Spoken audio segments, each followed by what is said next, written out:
All right, at this time, I will call this meeting to order. It is October 12th, 6:11 p.m., 2021. This is the City Commission meeting. Val, please call the roll. Commissioner Penny? Here. Commissioner Curry? Here. Commissioner Danio? Here. Commissioner Johnson? Here. Mayor Villa? Here.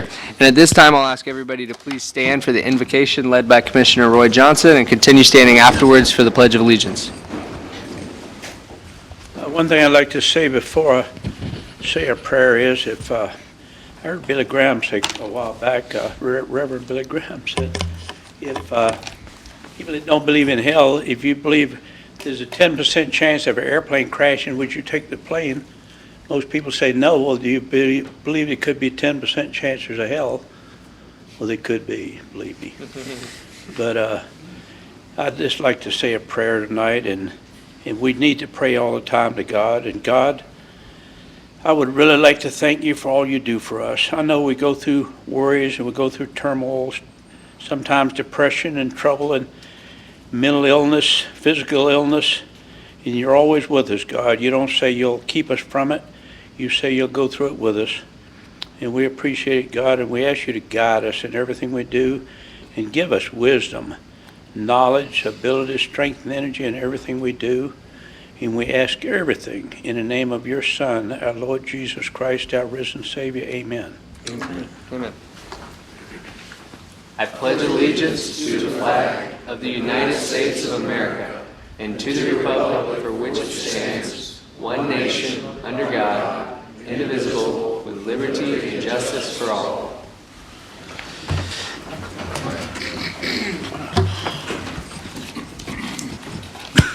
All right, thank you very much. Now we will move to our public comments. This is the audience's opportunity to speak about anything not on our regular agenda tonight. Is there anyone in the audience that would like to speak to the commission tonight? Yes, sir. Well, good evening, everyone. My name is Jason Meyer, 1200 Center Avenue. Great to see you all this evening. I just wanted to comment on National Night Out and just say that was an overwhelming success. We had a lot of fun participating. Also, we got a couple of applicants at Synergy through it. So for us, it was great to be involved, great turnout. So my compliments to everybody that was involved, and really well done. Great for the community. Thank you. Thank you, Jason. Is there And any? I agree tenfold. It was good. Is there anyone else in the audience that would like to speak to the commission about anything not on our regular agenda tonight? Heidi, you're going to miss your chance.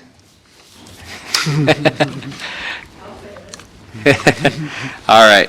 With that, I'll close public comment, and we will move to number 3, the approval of the minutes. We have the minutes from September 28, 2021, regular city commission meeting, the CRA, and the second public hearing on budget. Can I have a motion to approve the minutes? Motion to, second. We have a motion to approve, for the record, from Commissioner Danio and a second from Commissioner Curry. Is there anyone in the audience that would like to speak on the minutes tonight? Seeing none, I'll close public participation. All those in favor signify by saying aye. Aye. All those opposed? The motion carries unanimously. Now moving to number 4, our consent agenda, items 1 through 3. The action proposed is stated for each item on the consent agenda. Unless a city commissioner removes an item from the consent agenda, no discussion on individual items will occur, and a single motion will approve all items. Would a commissioner like to remove any item on the consent agenda? Is there anyone in the audience who wishes to speak on any item on the consent agenda? Seeing none, I'll close public participation and entertain a motion for approval. Second. We have a motion to approve, I believe, from Commissioner Johnson, Oh, second. and a second I thought I from heard a first and a second down there. I'm sorry. Commissioner Curry. One comment on it says I made the motion. Can I just make a little slight Yeah, comment? yeah. About, if everyone reads that one item on there about the speeding and the aggressive driving, funding and all, read it. If you have a chance, just read it. I read, best I remember, is chapter 13, and it's amazing they would even put something like that on there. Now, you're not allowed to use any of these funds to pay off for crooked politicians. No. Are there such a thing? All I right. would also like to comment real quick, Mayor. I'm glad to see that Grant back on here. Yeah. And I know we're not supposed to discuss this, but, on the consent agenda, but I see today, where's our chief? There you are, that we restarted today our enforcement, in the community for the next week or so. Aggressive speeding. Not affiliated with the FDOT, it's another thing we're Okay. doing, a 2-week-long program. Good, good. And we thank you for that, because we hear about it from our citizens all the time. All the time. Yeah. So with that, we will go ahead and take a vote on the consent agenda. All those in favor signify by saying aye. Aye. All those opposed, the motion carries unanimously. Now, number 5, our regular agenda, item number 1, the resolution 2021-R-83. I'm going to pull this item because the contract is not ready yet, so we'll have that contract at the next meeting, correct? Yeah, this is a budget amendment for the purchase of new fire apparatus. I don't have the contract for the apparatus on this meeting, so we'll move both the budget amendment and the contract for that purchase onto the next meeting. All right. With no objection, that item will be pulled. And as well, with no objections, I want to move items 2 and 3, the Fountainhead, to after the public hearing, because I believe that it'll take quite a bit, some time. Okay. And we can go ahead and get through the public hearing pretty quickly. I'm good with that. All right, seeing no objections, we will take that up next. So we'll move to our public hearing, and this is number 1, ordinance 2021-0-3043. Mr. Simpson. Ordinance number 2021-0-3043 for second and final reading. An ordinance of the City of Holly Hill, Volusia County, Florida, annexing by voluntary petition approximately 1.23 acres identified as parcel number 4242-01-07-0018, contiguous to the City of Holly Hill, redefining boundaries of the City of Holly Hill to include said property and the adjacent right-of-way of 8th Street, directing the city clerk to file the ordinance with the clerk of the circuit court, with the chief administrative officer of Volusia County, and with the Department of State, providing for conflicting ordinances, providing for severability, and providing an effective date. Mayor? Thank you, Mr. Simpson. Yes, do you have a question? He said 0018, it's supposed to be 0081 for the record. 0081. All right, let the record 0081. reflect the correction. Thank you for catching that, Commissioner Danio. Heidi's proud of me. Yeah, I bet. All right, now at this time, Mr. Walker, the floor is yours. Yes, Mayor, Commissioners, this item was before you 2 weeks ago. There are no staff changes, no changes requested by the county or the applicant. The request is to annex a parcel. It's approximately 1.23 acres. The address is specifically known as 1012 8th Street, and the application will precede a comprehensive plan amendment and a rezone.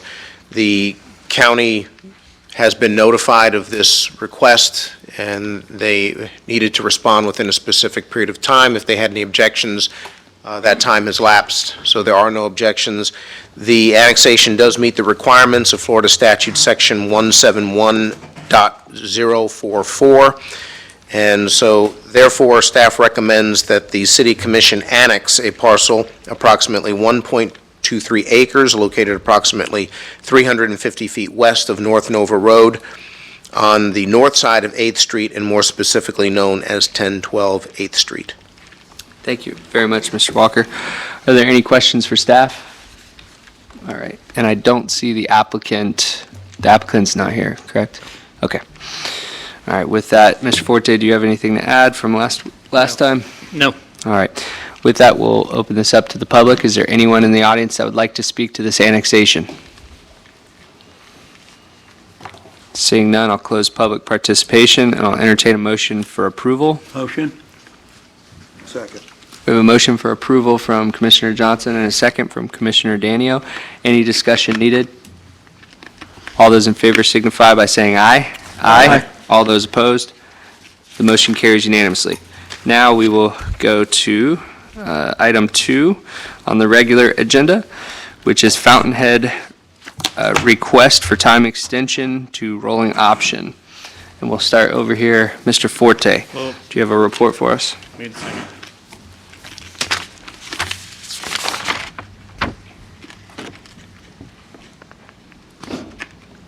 Actually, I want to do number 3 first, if you would, Mayor. Oh, 3?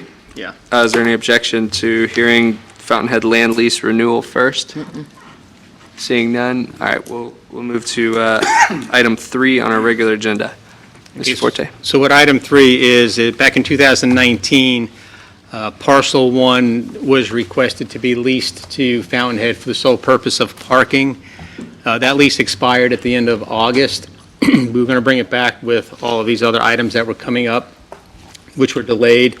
So we're out of, that lease has actually expired, so they've requested to renew that lease. So this is a request to renew the lease under the same terms and conditions, with the lease commencing retroactively to September 1st of 2021, expiring on August 31st of 2022. I have a typo in there, it should be 2022. For the amount of $4,200 paid one time annually, due on October 29th. If the applicant is able to purchase parcel 1, then we will pay back the difference in full month increments of the unexpired term of the lease. Thank you. Thank you very much. Are there any questions for staff from the commission? I see the applicant is here. Would you like to speak to it? Yes, sir. And just state your name for the record. Patrick Kennedy, 124 Central Avenue, Crescent City, here on behalf of Fountainhead Developers. The only thing I ask, we think there's language in there about, if there's conflicting language. One says we can pay quarterly, one says pay up front. Obviously, we prefer to pay quarterly. Is there any objection to doing that? It's up to you. It doesn't matter to me whether you pay quarterly or you pay annually. It's going to be Prorated back. prorated back, so it doesn't matter. It's $4,200 for the year. Mm-hmm. Okay. Is there anything else? That's it? All right, thank you very much. Is there anyone now, we will open this up to public comment. Is there anyone in the audience that would like to speak on the renewal of the lease for Fountainhead? Seeing none, I'll close public comment. Are there any questions for staff on this? No. What are we doing, quarterly or annually? You have to decide if Well, and so I'll just ask that that's reflected in the motion. I'll make a motion that the resolution as read stands with the annually. Not quarterly? No, annually. Okay. So there's a motion on the floor. Is there a second? Second. Okay, there's a motion and a second. Discussion? Would you like to discuss? I don't have anything. Nothing changes, it's just they gotta pay it up front. Yeah. For the record, I would be okay with, I support the lease. I'd be okay doing it quarterly. But, I'd just rather get paid and be done with, and if they end up buying it, we'll pay whatever we owe back. okay. All right. And Well, it's then- written that way, so it might as well stay that way. in the document, I took it from the original documents, and one of them must have had quarterly payments, which I think they paid annually last time anyway. When I put it in there, and the payment, I had it in as an annual payment, but probably in the body, it does say quarterly. So that's why it doesn't matter to me which way you go. No. We So what do we, made the motion, it's So, annual. Yeah. The motion's on the table to pass this lease and make the payment annually instead of quarterly. So, is there any further discussion? All those in favor signify by saying aye. Aye. Aye. All those opposed? Motion carries unanimously.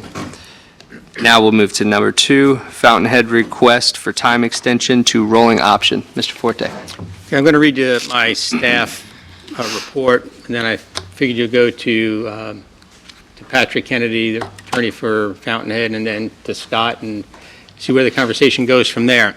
So in July of 2021, Fountainhead Developers approached the city with a request to have the deadline of exercising the purchase option extended. The agreement states that if the developer exercises and closes the initial option as required in paragraph 8, the developer shall have 4 years measured from the date of acquisition of parcel 2 to exercise and close the next option, the rolling option. At this time, that date was August 30th, 2021. At the time, staff felt that the project had made enough progress that a 6-month extension would be acceptable. However, once the staff and developers entered into more detailed negotiations with regard to the extension, other issues were brought up by the developer that have now clouded the staff's ability to make a recommendation to support the extension. When I refer to staff, I'm referring to myself. It must be understood that the request from the developer is being made because the performance milestone had not yet been met. It is important to remember that the incentive agreement was to protect the city from 2 issues. First, Fountainhead was not a developer and did not have a portfolio of completed projects that the city could see comparable to what was being proposed. Therefore, all incentives were based on performance. Secondly, the city did not want Fountainhead to just flip the property purchased for a profit. The city wanted Fountainhead to develop the property as was being promised and created incentives based on the performance. The basis of the incentive agreement is twofold. First, all the TIF money generated as a result of the development would be returned to the developer minus debt service to reimburse for certain capital expenditures paid for the development of the project. The amount of the TIF money is based on Volusia County Property Appraiser's taxable valuation of the property. To date, the developer has received all of the TIF monies that they're entitled to. Second, the money the developer pays to purchase the property would be held aside for reimbursement of eligible jobs created and maintained on the property. This incentive is available conditioned upon the completion of a certificate of occupancy being issued for all of Parcel 1, all of Phase 1, Parcel 2 as defined on Exhibit C, and the headquarters and all employees of Synergy Billing LLC being permanently relocated to Phase 1, Parcel 2. To date, no job reimbursement money has been delivered to the developer. Initially, the city expected approximately 130 Synergy Billing jobs that would be transferred to Fountainhead upon obtaining a certificate of occupancy for Phase 1, Parcel 2. However, Synergy Billing occupied the project prior to obtaining a certificate of occupancy, which is still not yet been issued. We're still under a temporary CO. Therefore, I don't know the number of jobs transferred at the time the facility was occupied. However, the most recent employee roster that the city received indicated approximately 65 current jobs with 42 eligible for reimbursement upon issuance of the certificate of occupancy. While this is a performance standard reimbursed based on the actual numbers of employees, the city is disappointed that the number of employees currently listed are nearly half of what was supposed to be originally transferred and about 10% of what was promised in the presentation of the developer for 500 jobs by the year 2020. On July 29th, 2021, a meeting was held at Fountainhead where the request for an extension to the rolling option was brought forward. 3 conditions were initially discussed and verbally agreed to commit the incentive dollars back to the project, to use the job money for Florida Housing Finance Corp. As a local match, and the jobs on Parcel 3 can only be reimbursed for Fountainhead employees, not a third-party developer. The first item that was discussed was immediately taken off the table at that meeting, which was the commitment of incentive dollars back into the project. So that was no longer an item to be contended with. As we entered into our negotiations, the developer wanted to extend the repayment of the loan to the Florida Housing Finance Corp. Beyond 2026, the deadline of the CRA. A significant change to the initially agreed upon conditions, which also caused a delay to our negotiations. Since Florida Housing Finance Corp. Local match is being covered by Volusia County, this matter is no longer an issue. The developer also wanted the city to reimburse for jobs transferred to the project under the temporary CO of occupancy, although many of those jobs are not in existence and will not be at the time of the certificate of occupancy. Developer has conceded that the initial jobs transferred are not eligible unless the jobs are still in existence as of the issuance of the certificate of occupancy with at least 1 year of employment history. The last item that was brought up was how the $190,000 credit was to be applied to the purchase of Parcel 1. You've all been provided email communication from both me and from Patrick Kennedy, the attorney for Fountainhead, with regard to our separate and distinct interpretations of the language.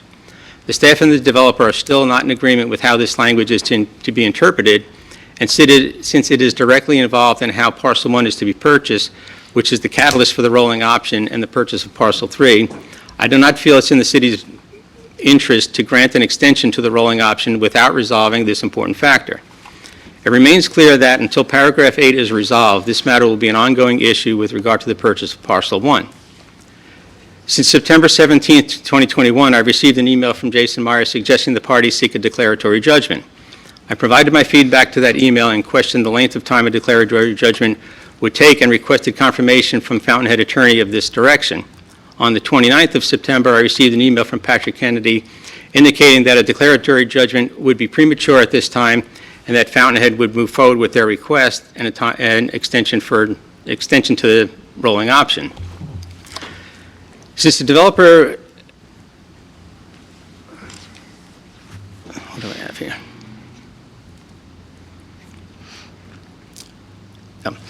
So the question came up is why 6 weeks ago did I support the request for the extension, but today I don't? So my answer to that is 6 weeks ago, the issue on the table was primarily the Florida Housing Finance Corp. Opportunity to develop onto Parcel 4. In order for the developer to gain access to the funds that would be generated from Parcel 4, they would have to own Parcel 3 to get to that.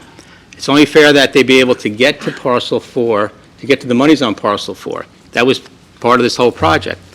Well, since then, we've learned that the Powerball for that project ranked beyond what's being funded. And according to to Kenny from Beneficial, it's a very slim chance that that project is going to get any funding, even going through the appeals process. So that raises a question in my mind is why does the developer need to purchase parcels 3 and 4? The option to purchase parcel 1 continues through to 2026. There's no question about that. And the only thing I've gotten feedback from some of you who visited the project in the last couple of weeks was that parcel 3 and 4 would be purchased to be leveraged to use to get monies to finish developing parcels, possibly parcels 1 and phase 2 on parcel 2. So my question is it in our interest, is that the purpose that we would sell the land at a discounted rate to the developer for the purpose of leveraging the money to develop on another parcel? These are public lands that are supposed to be developed, and we didn't incentivize an option to have the land leveraged for the purpose of developing on other parcels. So that's my position, and I've told Patrick, whatever position this commission takes, I will support 100% without question. If you support the request, I support it, and I will not argue one thing against it. If you don't support it, I also support that. So that's my position. We can hear from Patrick now if you'd like, and then I think we'll follow up with Scott after that. Perfect. Thank you, Mr. Forte. And yet, as Mr. Forte said, next, the client is here. So, Mr. Kennedy, if you'd like to kick that off.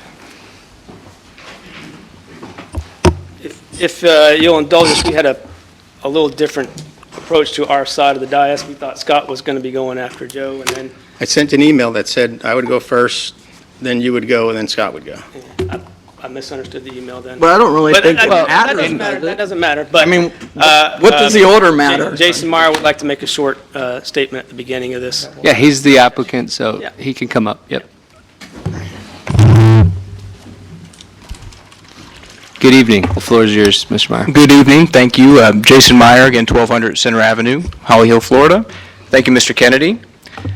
I'd like to begin by thanking this commission and city staff for its help and support in making the Fountainhead a reality, because this truly is a textbook example of public and private partnership. Now, we're nearing the completion of the first phase of Fountainhead, which includes the relocation of Synergy Billings headquarters, lush tropical landscaping, an awesome entry feature, more than 28,000 square feet of space, and 250 parking spots for employees. We are 95% of the way to completing Phase 1, with more than 42% of the construction being new vertical construction. Now, it's easy to get mired down in the complexity of agreements and lose sight of what we've actually created together. And what we've created is magnificent. Many of you have been by to see it. And when we first planned the Fountainhead campus, we designed it to house and employ more than 500 people. And candidly, I thought we'd be further along by now, both with construction and with job growth. Now, as each of you know, the Fountainhead has been a major investment for me and my family. We've invested more than $3 million more than we first planned, which much of this investment being for the underground utilities, stormwater to support our full vision for the Fountainhead. We had hoped that once we fulfilled our commitments, we'd be able to purchase the remaining parcels. Now, it's also important to note that Synergy has never stopped hiring. Even during the COVID global pandemic, we have struggled to get fully staffed and replace the attrition that occurred as a result of the coronavirus. Now, after our recent career fair and hiring efforts, we're back to 74 FTEs with a need to hire more. And the simple truth is that in order for Synergy Billing to grow, we must hire and train more employees or acquire compatible businesses with existing employees that we can train. In a moment, my colleague Jeanette Durr is going to share with you some of the things that we're doing to create more jobs. I wanted to be further along by now. I wanted to have more jobs, and I wanted to be here with a resolution to these interpretive issues that came up surrounding the redevelopment incentive agreement. Yet there are still issues surrounding this agreement that need to be discussed and resolved with staff. But I think these are all issues that we can work through. So it's my hope that after hearing from all parties this evening, you will issue a resolution to extend the Fountainhead Developer Option Agreement to purchase the remaining parcels until February 28th, 2022. As discussed during the August 3rd workshop meeting, we've tried to follow all the directives, and we just haven't reached a resolution on some of these interpretive matters. But in the event we can't resolve the topics, I would suggest that this commission facilitate a workshop where the items in dispute are heard and the commission acts as arbiter of these matters. Ultimately, if we're unable to reach resolution, we could then seek a third-party intermediary as a last resort. In closing thoughts on this, I think it was Maya Angelou who said that all great achievements require time. Everyone is able to see a successful outcome, but what many do not see is the time and effort it took to achieve that success, or how many failed attempts preceded it. I'm forever grateful to each of you for your support in making my dream a reality, and I pray that you will receive our proposal tonight favorably. Thank you very much for hearing me out. Thank you. Thank you, Jason. Mrs. Dewar?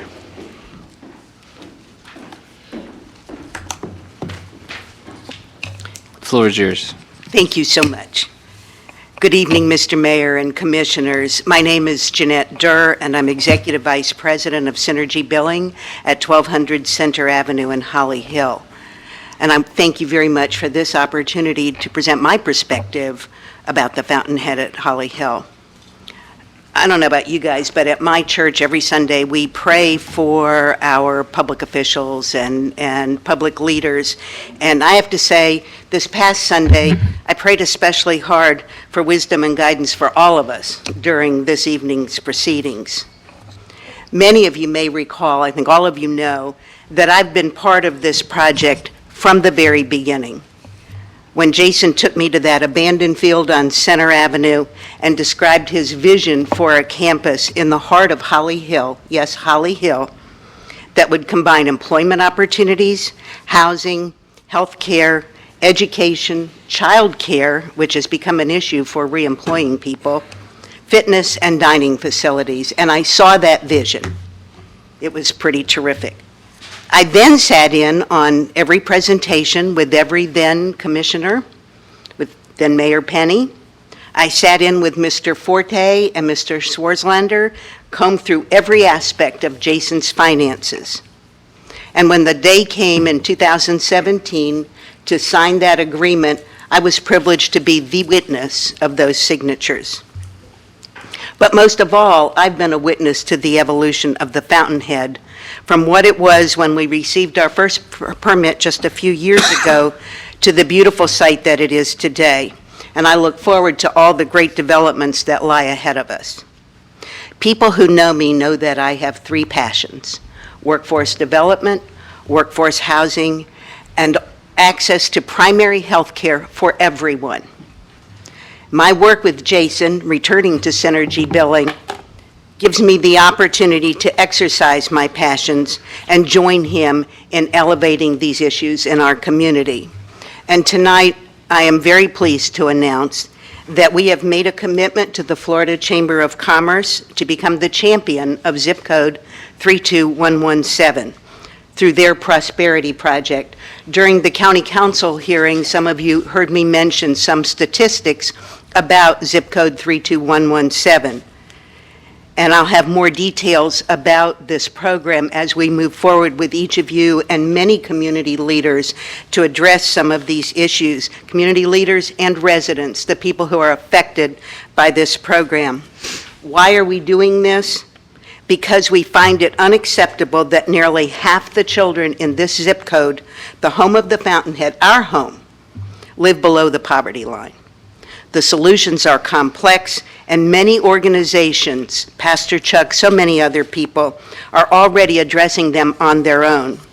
We want to step up as a leading citizen of Holly Hill to see what gaps need to be filled and work collaboratively to fill them, and I am privileged to have that assignment to make that happen. In the last couple of months, we have anticipated being able to soon acquire the other parcels at the Fountainhead. To that end, Jason and I have held almost daily meetings with community partners with whom we are working on bringing workforce training, like Robin King from CareerSource, healthcare, administrators of a community health center, and to bring housing to our community. Workforce housing is not dead at the Fountainhead. I mentioned to Vice Mayor Penny and Mr. Forte and to Mr. Walker at a meeting that we held that there is an alternative program that is more complicated but not competitive through the FHFC that is available to us, and we are today working on making that happen.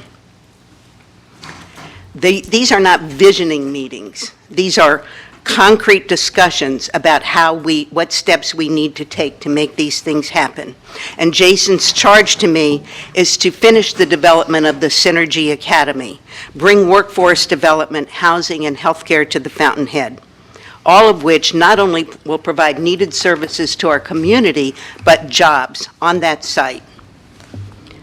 I'm actively involved in making those pieces of the campus a reality, and you all know me. I get results. The Fountainhead at Holly Hill and all of the services and opportunities that it represents are a classic smart growth project, and in fact, it's been recognized as a smart growth project. It took a little longer than many of us anticipated to get to this point, but our momentum is really going strong now. You know how it is. Something gets going, inertia at first holds it back, and then inertia carries it forward, and I don't want to see us slow it down now.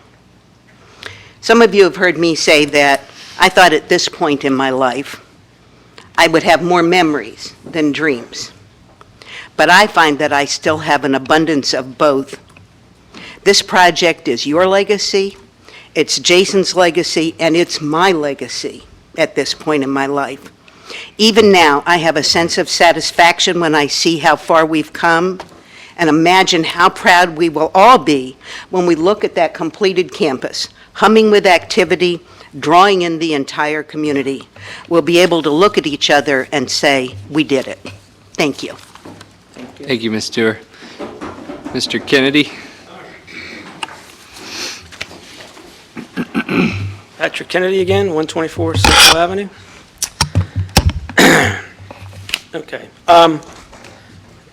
Rather than try to discuss some of the statements made in the presentation by Joe Forte, most of it was accurate. Some things I'm not 100% agreement on, but that's not why we're here today. I was brought into this project with my experience as a city manager, as a planner, to try to move it to completion and get them moving forward on the rest of their plans with the Fountainhead campus and other projects that they have in mind in the development field.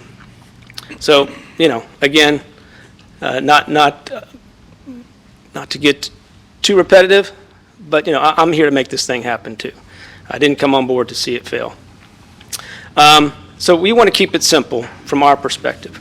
We're hoping we don't have to dive into the minutia of how we got here. We talked a lot about what happened at the August workshop. The delays, all those things were kind of discussed, and I don't want to rehash all those with you.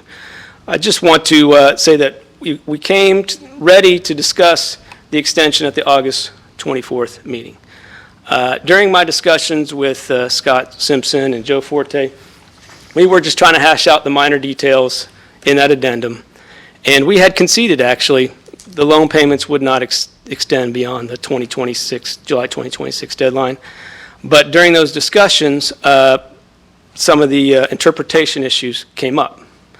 We don't feel they were asked, they were just, I was talking about the agreement as if based on my understanding of it, and they both chimed in, well, that's not the way we understand it, and that's kind of where this all kind of snowballed on those issues. So it wasn't that we were trying to change anything. We really are coming from a position where this is what we understand the agreement to mean.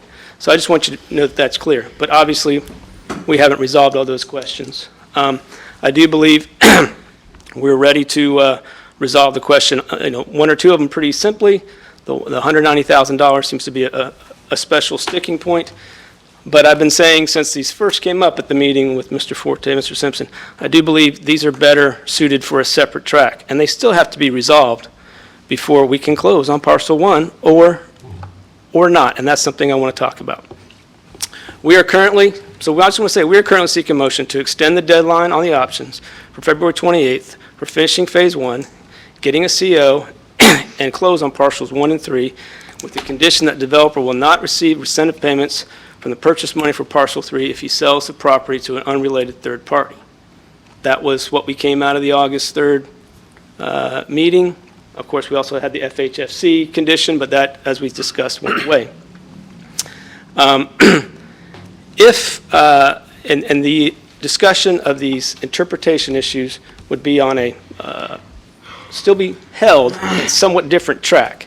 And what we're thinking is we continue to discuss those. We come up with an established schedule for staff and Fountainhead representatives to, force ourselves to stay on this. And then, as indicated in Mr. Meyer's presentation, bring it forward to you, hopefully with resolution, but if there's things that still need to be worked out, we see if we can't work them out with the 5 of you. But not hold up the discussion of the extension at this time. If for some reason we are unable to resolve the issues of regarding the incentive payments, how they get paid, how much gets paid, the credit, we would still want to move forward with the purchase. We would pay the purchase price, and we would continue to try to work on what we believe we're entitled to as far as the credits, incentive payments, if there's still issues. But that way, the city would essentially hold the money, and that would incentivize, that comes from the creation of the jobs and things of that nature. So that's kind of where the way we would like to move this forward. I know there's been some discussions, thoughts other than that, but that's what we came prepared to present to you tonight, and we're willing to talk through it with you and see if we can't figure it out. We do not think that abandoning the idea of the extension is the way to go. For better or for worse, we're all kind of tied together in this thing, and I think we need to try to make it work, whatever that means. It may not mean what I'm presenting, may not mean what Mr. Forte is presenting, but I do think we need to try to resolve this thing to move it forward so that everybody sees some of the expectations that they had coming into this project several years ago.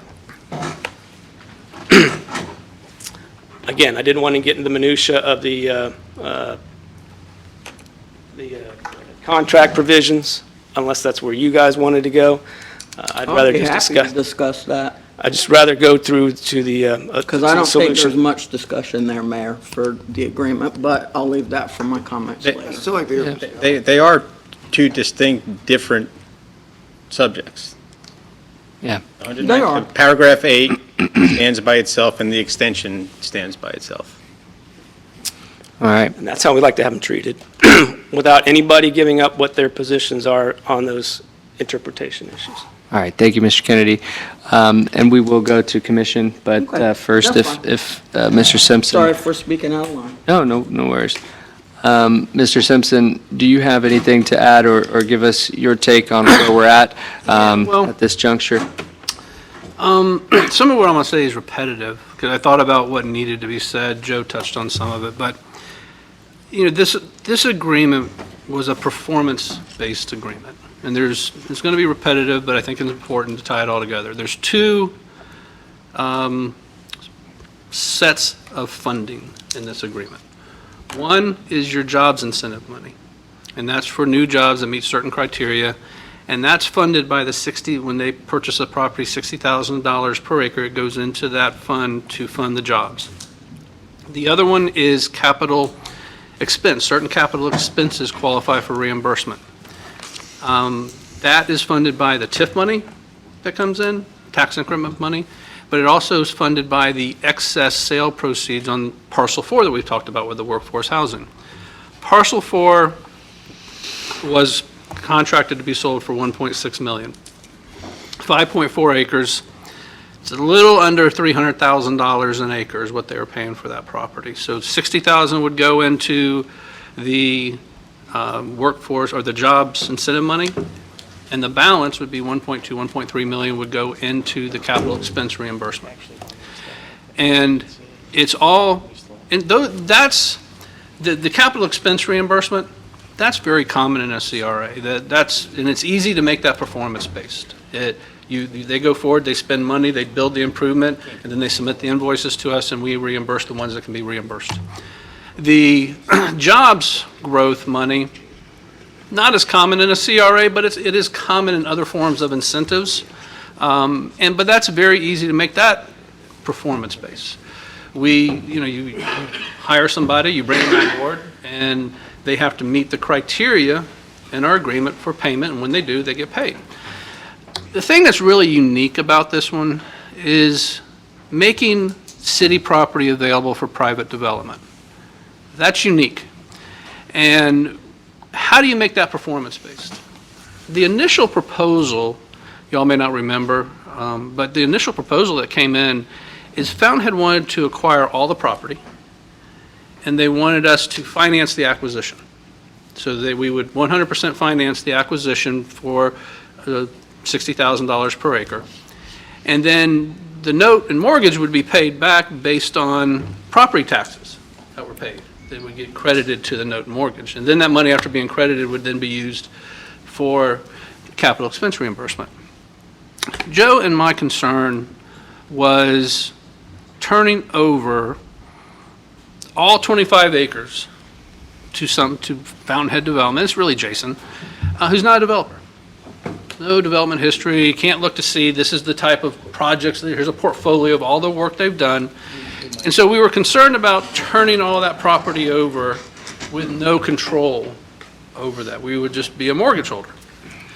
So we discussed and negotiated the idea of, why don't you buy a portion and start there? And once you finish that, then that will open the door up to other things that you could go forward with. But you got to remember, this first phase, they bought parcel 2, and then they had phase 1 on parcel 2. This was like the trial. Let's see how you do. Because if you don't get through it, you can't buy anything else. You can't buy it until you get through the trial phase. You can't buy anything else. And as Joe indicated, they can buy parcel 1 at any time through the end of the agreement with them. The limitation is they can't buy parcel 3. They have to buy parcel 3, the next rolling option, which is parcel 3, within 4 years of the time they bought parcel 2. And so I totally understood the concern that Jason expressed about wanting to extend the option timeline to buy parcel 3. Because as Joe indicated, there was another provision in the contract that says, until you buy parcel 3, you don't get any of the benefits related to the workforce housing project, parcel 4. And as I indicated, that was $1.3 million of cost incentive, and we have, as I understand, expenses that would support that. And so a few weeks ago, things were looking very promising for Beneficial in the workforce housing project. But Jason had to buy parcel 3. Well, he couldn't buy parcel 3 until he bought parcel 1. Couldn't buy parcel 1 until he got a CO. So there's a domino effect there that held up everything.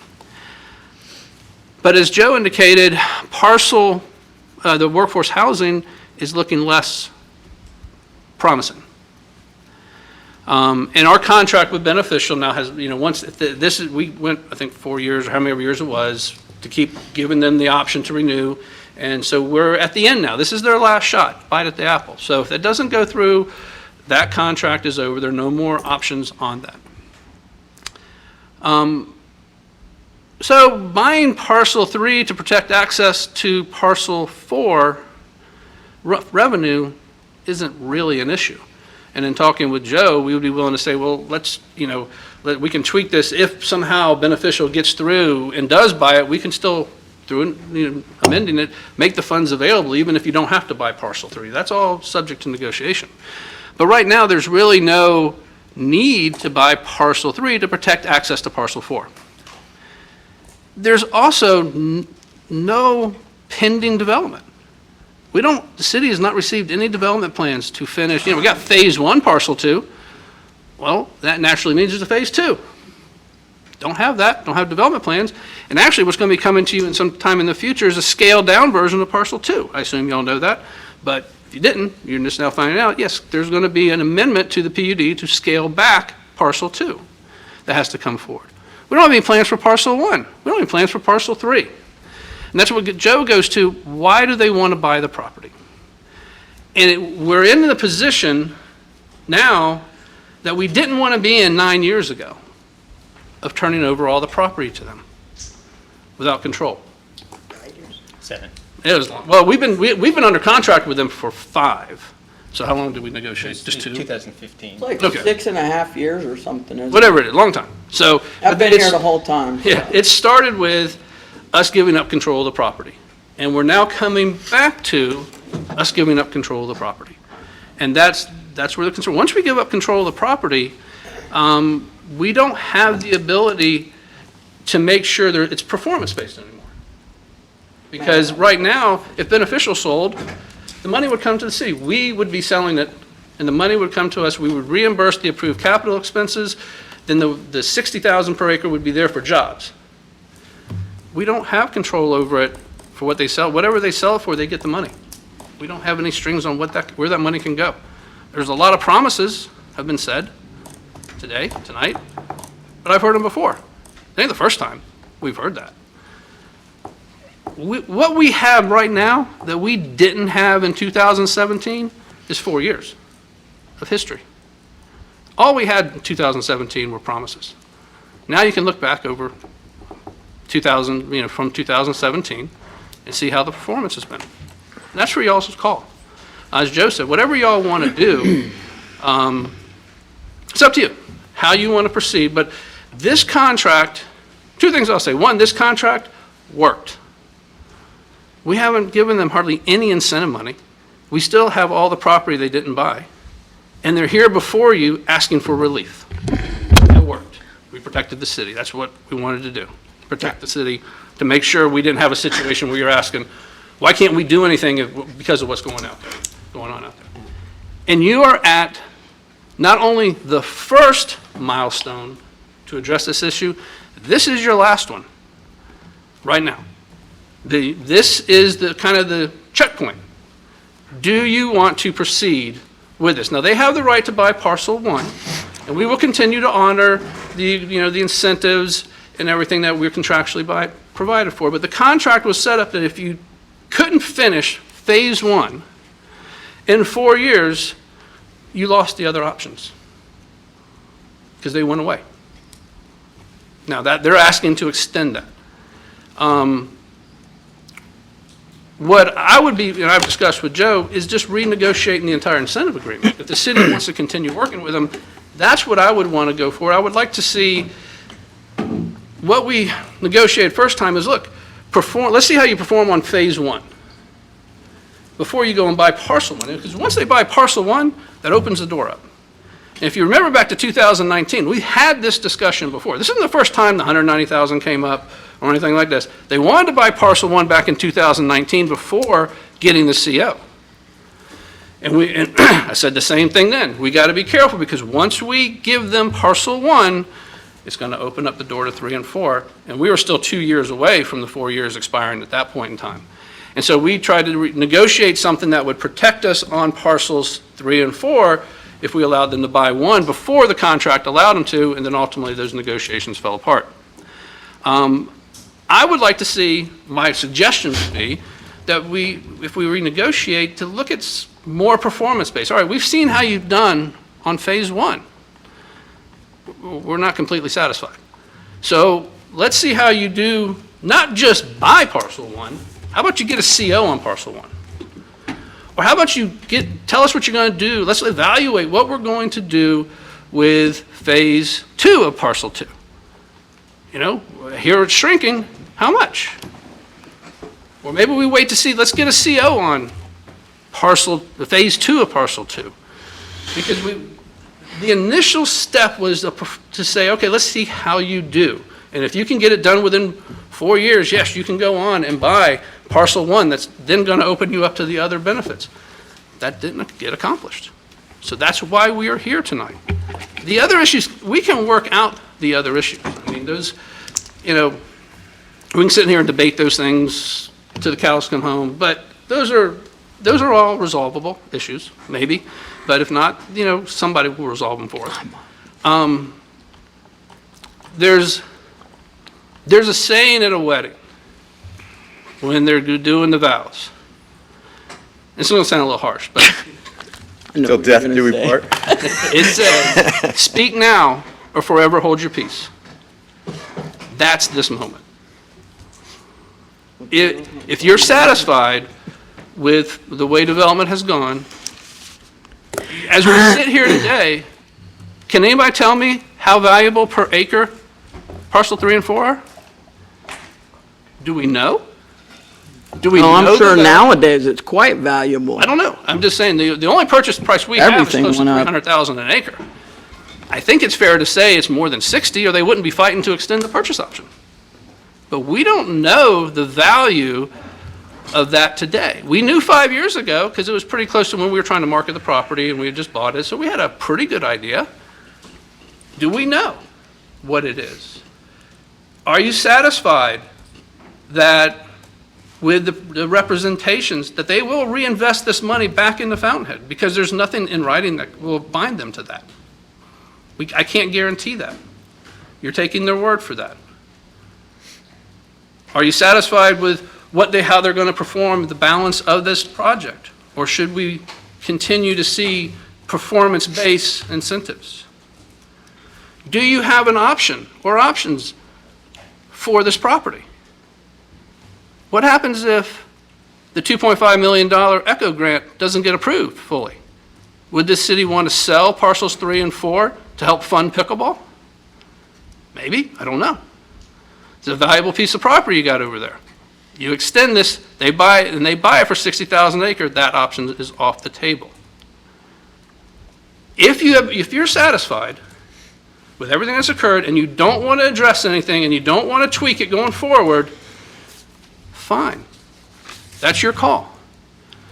But as I said, speak now or forever hold your peace. Because this is your opportunity now. We won't have an opportunity to deal with this later. This contract was designed, if they did not perform, this night would occur. We would be here tonight, they would be asking for an extension, and you would have an opportunity to evaluate what has occurred. That's why it was written the way it's written. That's why we didn't sell them all 25 acres when they asked for it 7 years ago. We wanted to see the performance. And so now it's up to you to evaluate the performance. I'm not suggesting we walk away from the whole thing, but would it be prudent to renegotiate this incentive agreement, address all the issues, now that we have 4 years of history? Jason has 4 years of trying to develop the property. He probably may have different visions now. Maybe it's a good time to reevaluate and let's get a little clearer picture of what's going to happen. And that could easily include providing some incentives now for what's been already done. That's all on the table. It's all subject to negotiation. But if you extend it, don't be upset if he buys them all and he sells 3 and 4. Or he takes 3 and 4 and pledges them as collateral, and he takes that money and does not invest it back into Fountainhead, but invests it in the Synergy building or something else, and that things don't just sit there the way they are now. Because that, I'm not saying he's going to do that, I'm saying that is an option. The way the agreement's right now, there is nothing we can do to prevent it. So that's, I guess, what I want to say. I'm not going to get into the 190 issue. Like I said, we go back and forth on that. So that's a small issue. My recommendation, if we're going to continue this relationship, and we are, to some degree, we have a binding contract for another 4.5 years. We ought to reevaluate what we're going to do with 3 and 4, how we're going to do these incentives based on what we know over the past 4 years and what his vision is going forward. Thank you, Mr. Simpson. All right, so now we'll go ahead and take some questions from I have the commission. something I know for you Mr. had Simpson. one. Yeah. Yeah. And right before you begin, if you wanted to respond to any of that, if you wanted to ask first or... Let me ask my question. Okay, let's do that then. Mr. Simpson, just big umbrella. We've been in this for the long haul. So we know what the intention of everything was. I voted on an agreement. I knew what the intent of that agreement was. There should be no interpretation by either party because I agreed upon an agreement and I know what the intent of that agreement is. The agreement and the incentives that were provided in the very beginning were done because there was no history and we needed some kind of protection for public funds, correct? That's the only reason why we did that agreement, is to make sure we protect public funds and we have something to fall back on if we were running into a problem with that. All incentives will be addressed through a written agreement, you know? And so it needs to outline the terms and conditions on when that's... But the reason we developed this particular agreement the way we did was to protect our public funds. And that's definitely for sure on the rolling option part. I just wanted to make sure that was clear up front. And let me just say, before I even get started on anything, I'm not getting started right now, I'll wait. I have full respect for Jason, full respect for what he's done over here. I liked what I saw. I complimented him on it. But there's some issues I don't agree with as a whole with what we're going to discuss. So didn't really want to get into all this, but I guess we're going to get into it. Thank you, Commissioner Curry. Are there any other questions for staff or for the applicant? I'm not sure if Mr. Penny did, but did you have? Yeah, just did you want to a respond? couple things. I think hearing from some of you will help Yeah, I do. facilitate maybe some more questions and answers. But I think I do appreciate Mr. Simpson's sentiment. I think a lot of what he speaks to isn't new. It's all that was up for discussion and debate in August when we were trying to decide whether to do this extension. And it only got sidetracked over these other side issues. But that being said, we don't disagree that the market value's up. You know, anyone who's paying attention, market value's up. But I think part of the market value at this particular location needs to be recognized that it's because of the work that's already been and investments that Jason's already made. He's got sewer and water utilities that extend to the property lines and are stubbed out per the agreement for future development of those properties. The parking is done in the same way. There's already landscaping improvements related to parcel 1. And so there's a lot of the improvements, and just the presence of Fountainhead also adds the value for what's allowed under the PUD. So, you know, some credit for what's there and the value that's there belongs to what's happened with this project. You know, it took 4 years, but it's what this project has improved the value of the out parcels. And financing, I mean, that's just, I don't know why that's a surprise that might happen. You need, the financing would be used to help with future improvements of the Fountainhead campus. If anybody wants commitments on how that money gets used, we could talk about that, I suppose. But financing of leveraging those properties to improve those properties, why wouldn't we do that? especially if we're moving forward with still debating how some of these incentives might get paid out, and they may not be in pocket, so to speak. So I don't think that the idea that we might leverage the parcels as a reason to stop the presses on this extension. If we want to figure out how you get more comfortable with what the future holds in Fountainhead, I think part of what you can look at is what's already been done. Jason has put in a lot of time in this project and money, close to $8 million now, I believe. That's not someone who's, planning on walking away, in my book. I explained to you just the landscaping alone, what you guys asked him to do and what he's done, demonstrates an investment that will carry into the future beyond what he's already done. And the infamous sign that everyone points to as unfinished is close to finished, but I think the investment in that sign alone demonstrates a long-term commitment to that campus. He's basically put his name on the corner there. He bought that property. It wasn't part of the deal with the city. He bought it. The plan was only for a little wayfinding sign like you have at the entranceways. He decided to make it something a little more spectacular, a little more investment, and I think that demonstrates his commitment. If we need to find another way to do that, we can, but I think the fact that it's taken him a little time to get it done doesn't mean he doesn't want to keep going. And that's why we're here today. It's not to flip, and it's not to profiteer off the additional out parcels. It would be nice if we could see some payments from Parcel 4 to reimburse some of the capital improvements that have been made to date. But what we're much more interested in is seeing the workforce housing, seeing the housing located at that location. It's okay to have more than one motive for a good project. And I think we have more than one motive for this project. And obviously, no one goes into a development project like this without wanting to make some money. That shouldn't have to apologize for that either. But I think the way he's going to make his money is it's going to be through development and through bringing business, growing his business, and adding businesses to that location. That's the way he truly benefits from this project, and that's the way the city benefits from this project. So would like to hear from the rest of you, and then we can see if there's more questions or Okay. issues to address. Thank you, Mr. Kennedy.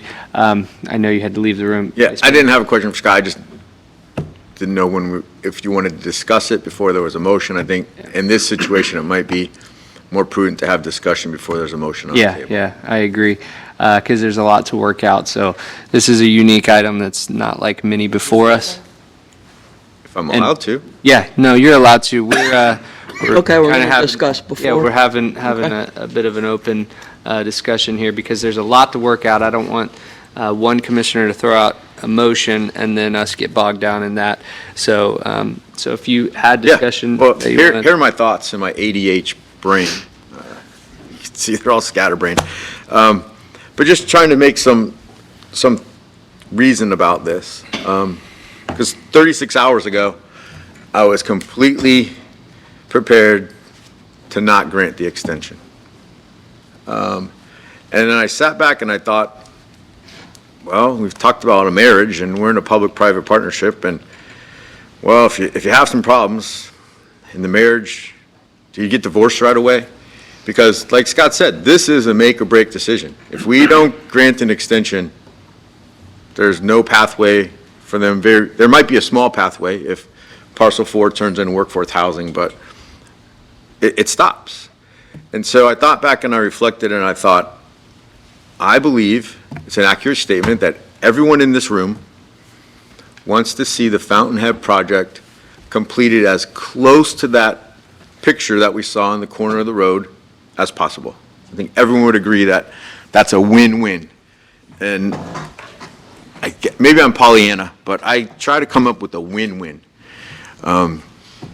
And we're in negotiations, and I really thought that a couple weeks ago we would come back tonight and all these differences of opinion would have been solved. We would have had some negotiations, which would be some give and take by both parties, and we could sit here and go, by golly, you did what we said you wanted to do. The workforce housing thing is off the table, so let's grant the extension, and everybody's happy. We're home a half an hour. We're home a half an hour ago. But it didn't happen. And so the difference is, I don't think there's that many differences. You know, the 190,000, I went back and I read the contract. And I'm no attorney, but what's making them uncomfortable and Scott uncomfortable is notwithstanding. That's the word.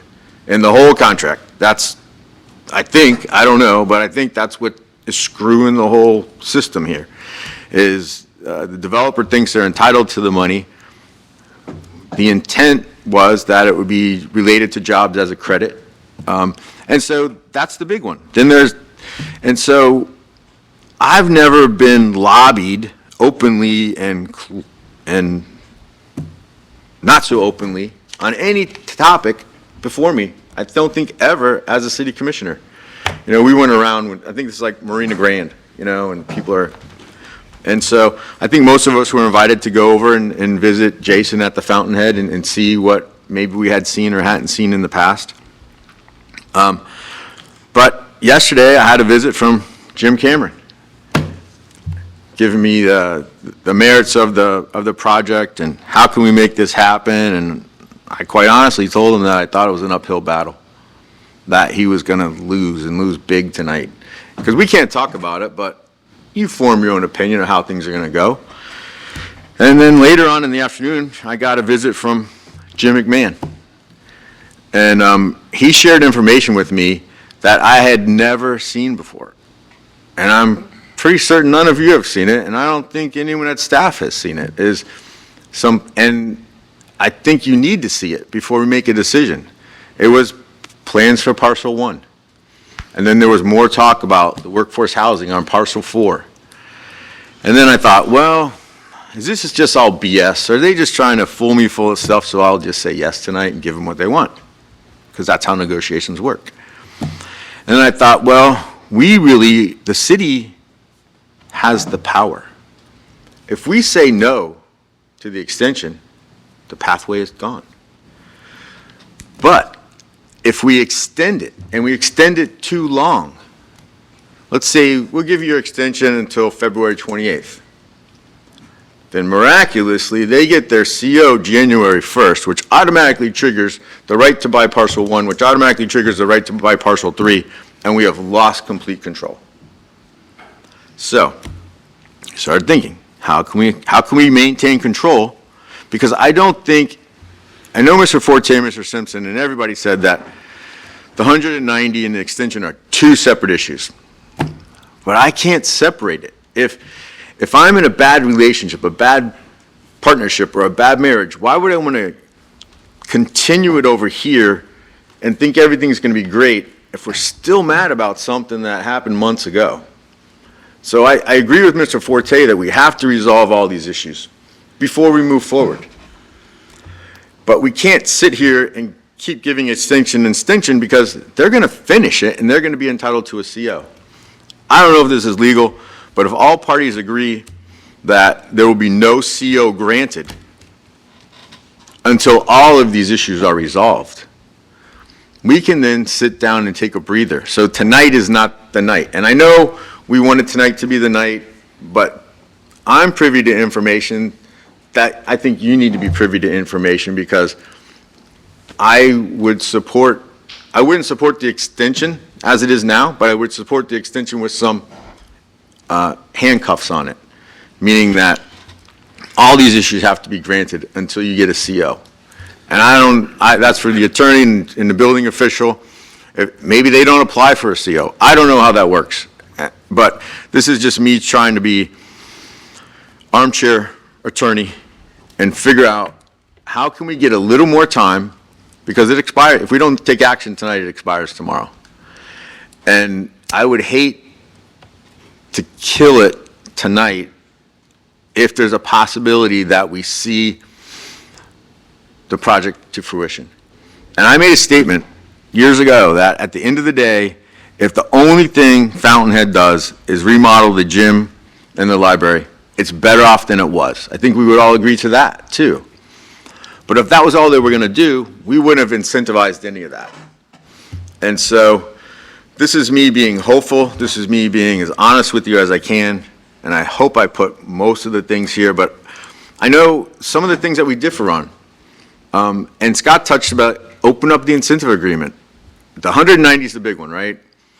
But at the end of the day, and if we're talking, we're at $8 million project now, and if phase one, I don't know construction costs, but they're going through the roof. If phase one is $4 million, now you're to 12, and then anything goes on to the future, you're talking about $20 or $25 million project. $190,000 is chump change in a $25 million project. So Mr. McMahon and I sat down for a couple hours, and we just were throwing crazy ideas. I was throwing crazy ideas at him. What if we did this? And he goes, well, what if we did this? And we were just kind of having a over-the-fence backyard conversation. And we came up with some solutions that there probably were good things and bad things about the solutions we hypothesized about. But I think if we slowed down and had a workshop, we collectively could come up with solutions to these issues. Because I think the issues need to be solved before we take any action on an extension. I brought up something that no one has even talked about. The city is concerned about the cost of permits, that we gave away all permits for free. Maybe that's on the table. Maybe they pay for permits, and then there's talk about when the jobs get transferred in, how long were they there, and then what if they acquire another company? How long do those employees have to be vested before they're qualified? So you could open up the whole thing. I don't know if we want to open up the whole thing or if we want to just say, listen, each side bring your top 10 things that give you the most heartburn. Because the attorneys already know what it is, because you guys can't agree on it. If you could agree on it, we would have been gone 45 minutes ago, because I've been talking for 10 minutes. So I don't know how to form this in the form of a motion, but I think the information that I received makes me uncomfortable that you don't have the same information. It makes me uncomfortable that you're going to make a decision without all the information. So I'll shut up and let someone else talk. Sure, you had something. Yeah. Okay, sorry. She caught my eye first. That's okay. Commissioner Penny, I can appreciate that, but you and I have been on this whole project for the entire time. That agreement was written specifically to protect the city, because we had no idea the history of Jason Meyer when he came to us. No idea. So it was done to protect the city. And when I say protect the city, the funds that we're charged with protecting.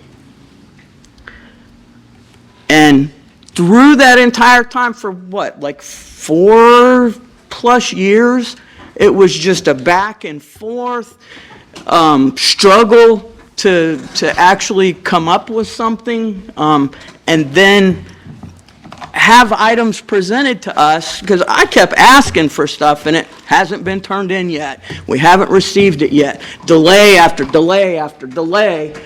And some of it maybe was with good reason, but a lot of it was not. And again, you and I know the full history.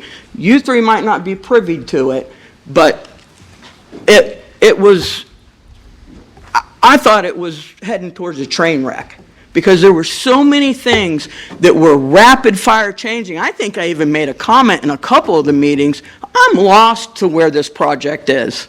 I am lost, and that prompted Mr. Meyer to bring back some different plans to show us, which I appreciated, but this thing has been changed and tweaked and delays, and it's been crazy. And so I'm glad that you suggested putting the agreement together the way you did. I have to say, a new agreement would give us a chance to reset, because I know what the intent of that agreement was, and the $190,000, since it's such a sticking point over an $8 million project thus far, should not be paid. The agreement has not been met for that money, and that's the way I will stand the entire time. I know what we meant for that agreement when I voted on it. It should not be paid. You have not reached the goals for that money. And I'm not just going to give you public funds because you think you have made whatever goals you believe you have. It hasn't happened. And badgering my city manager because you think he's at fault for all this stuff being brought up, not the case. He is doing an outstanding job. And I appreciate everything that you're doing by pointing out all this information. Because as a commissioner, I'm not going to keep up with this stuff and make sure it's done. That's what you do. And then you bring it to my attention. So I might be able to agree to something, John, with a new agreement. I am not prepared to support an extension tonight because I do not feel we have been given anything that I was shown 6.5 years ago. I don't even have plans for what's going to be done on parcel 2. We're talking about 3 and 4. I don't even have a plan for parcel 2. So I don't know what's going on. I don't know why people are making other excuses. I want to see a plan for what I am supposed to be approving. I haven't seen it. I waited forever to see the PDU plan. And that's not even the same as what we have over here. Now, that thing has changed, I don't know how many times. You could probably tell me how many times. So, yeah, I'm a little upset because I have never been lobbied so hard the entire time I've been on this commission since 2012 to flip the way of the developer as I was for this project. And really, some of the people that lobbied me, I had a lot of respect for. Haven't necessarily lost respect, but you know what the contract was meant to be. You know what the commission's intent was 6.5 years ago or whatever it's been. And I'm not going to go into the entire dialogue that I had prepared because then I get accused of being on a soapbox. I support Synergy, I support Fountainhead, developing over there, but we've got to change this whole thing because we are responsible for those public funds, and I have citizens that I'm sure are going to come up and tell us about that when they get a chance. And I'm really anxious to hear from our citizens and see how they feel. So I kind of wish we would have went to them first, but I'm assuming we can still have comment after them? Yeah. Okay, then I'm done for right now. That's Thank why we you. put this last. Thank you. Figured it would take a long time. Commissioner Danio, you waited patiently. Let me see what I can do in between here. My footnote was that I was going to start out with the city has lost confidence. Put the mic in. Oh, sorry. City has lost confidence in Synergy and until recently has seen very little progress. Had there not been a history of delays and changes, I really believe we wouldn't be here, and I think we all can agree to that. I know in the last 6 months to a year, things have been moving forward. I give Synergy a lot of credit. They've done great things.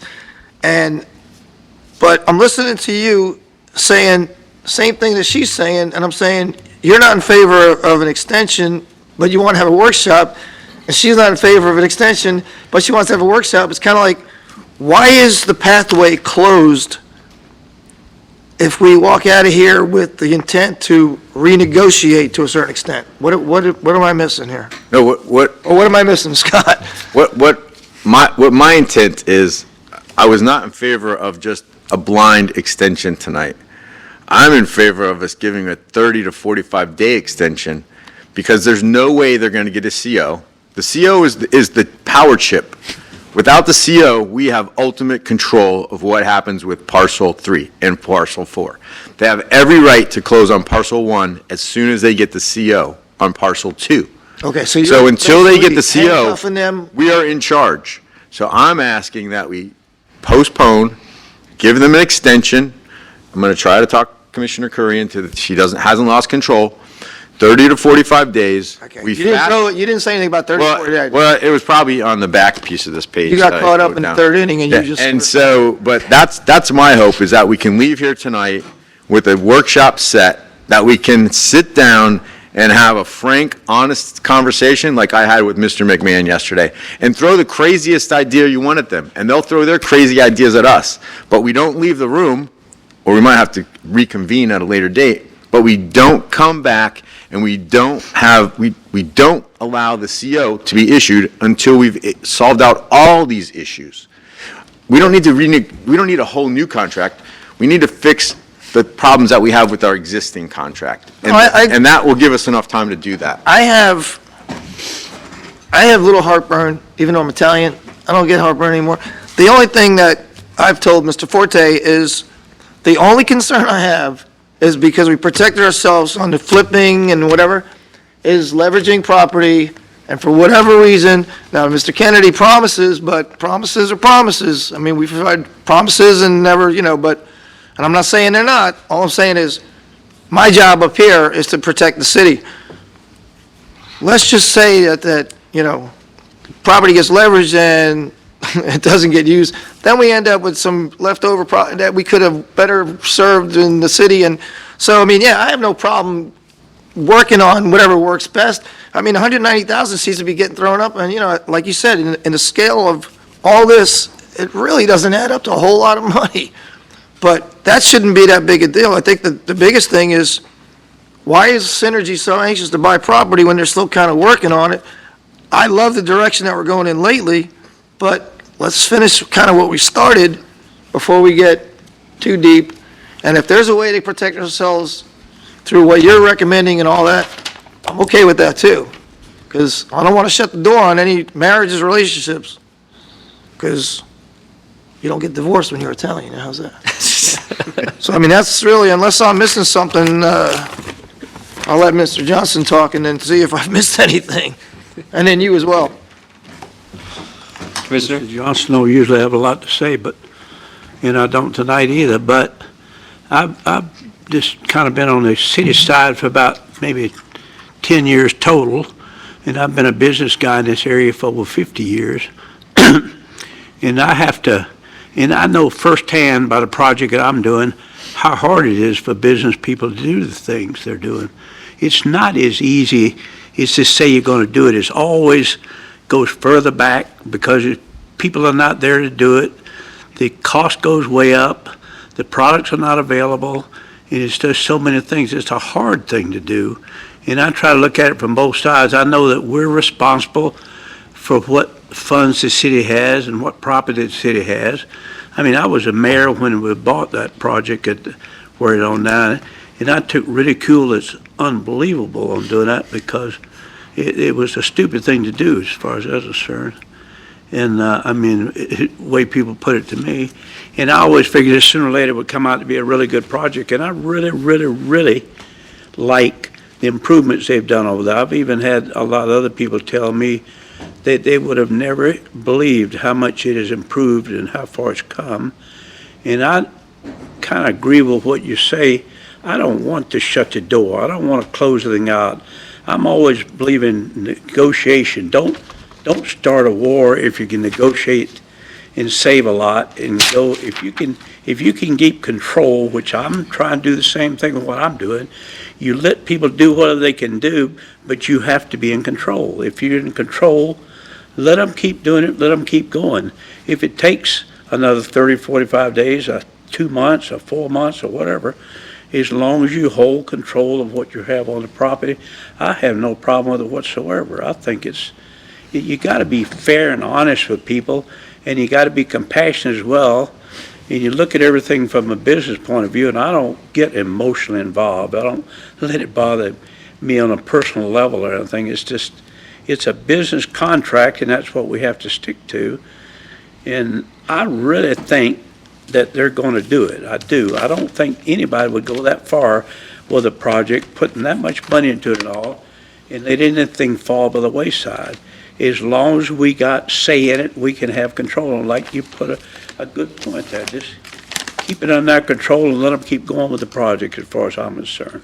And I think rather than just say vote and shut the door down, we should have a plan and hear all the things like you've heard the other day, and which I haven't heard. I went to a meeting over at one time and looked at the project, which I was really impressed, and I even ate lunch there, but to make sure that I wasn't obligated in any way, I even wrote him a check and reimbursed him for lunch, right, Jason?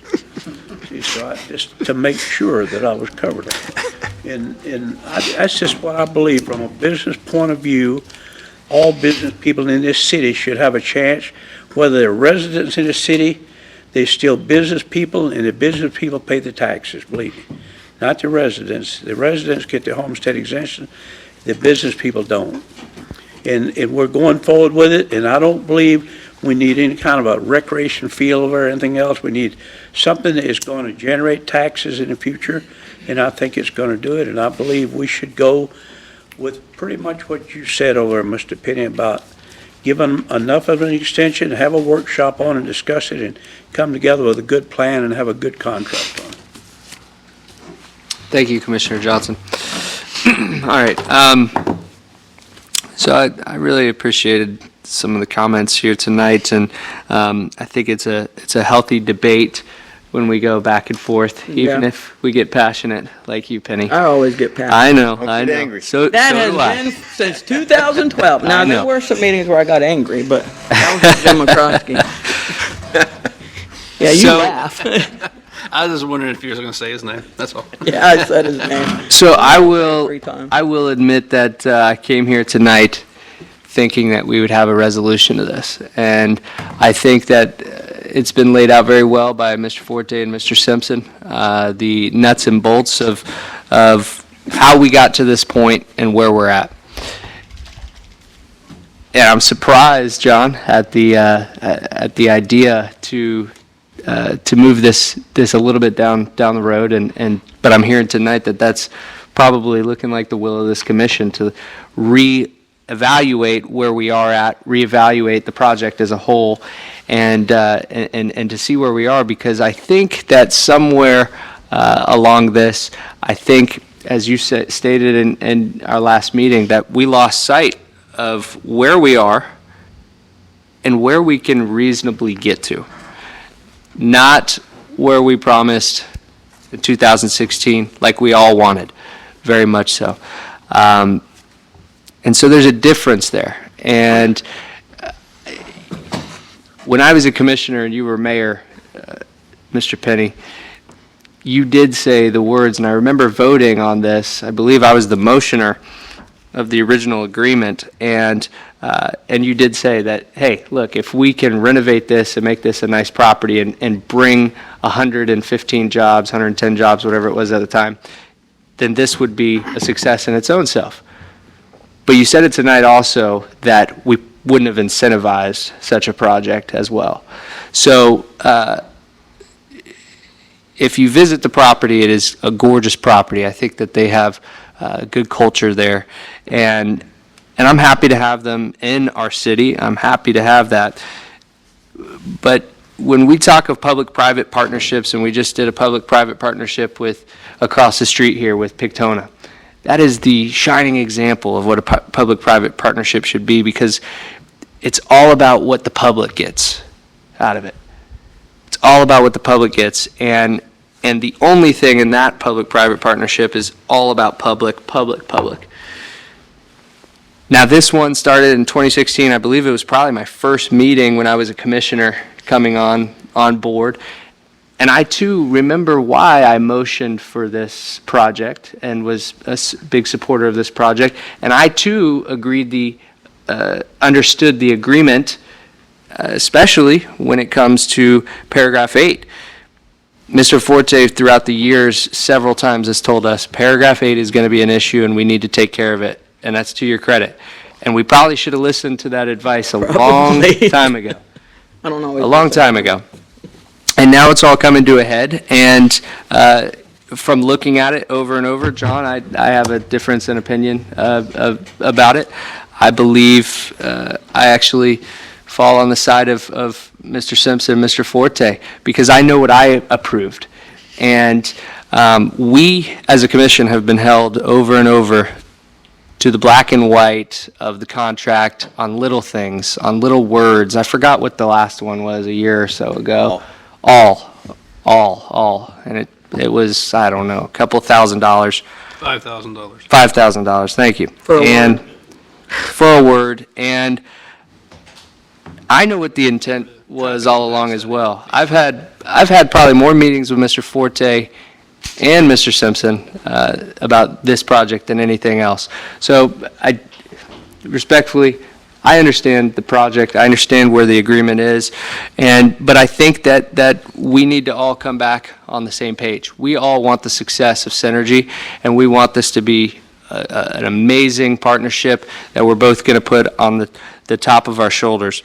So tonight, it sounds like what the path that we're headed down is a path of reevaluating where we're at on this, because you know, John, I didn't get to see any of the information you had, and it would be nice to have had that information when we're trying to decide on what to do, especially when they knew that we were,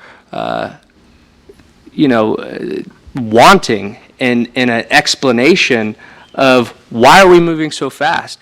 You know, the other rub that I have tonight is the reason this has got here tonight instead of back in August is because we didn't want this to be a messy discussion. You all know I like to run tight meetings.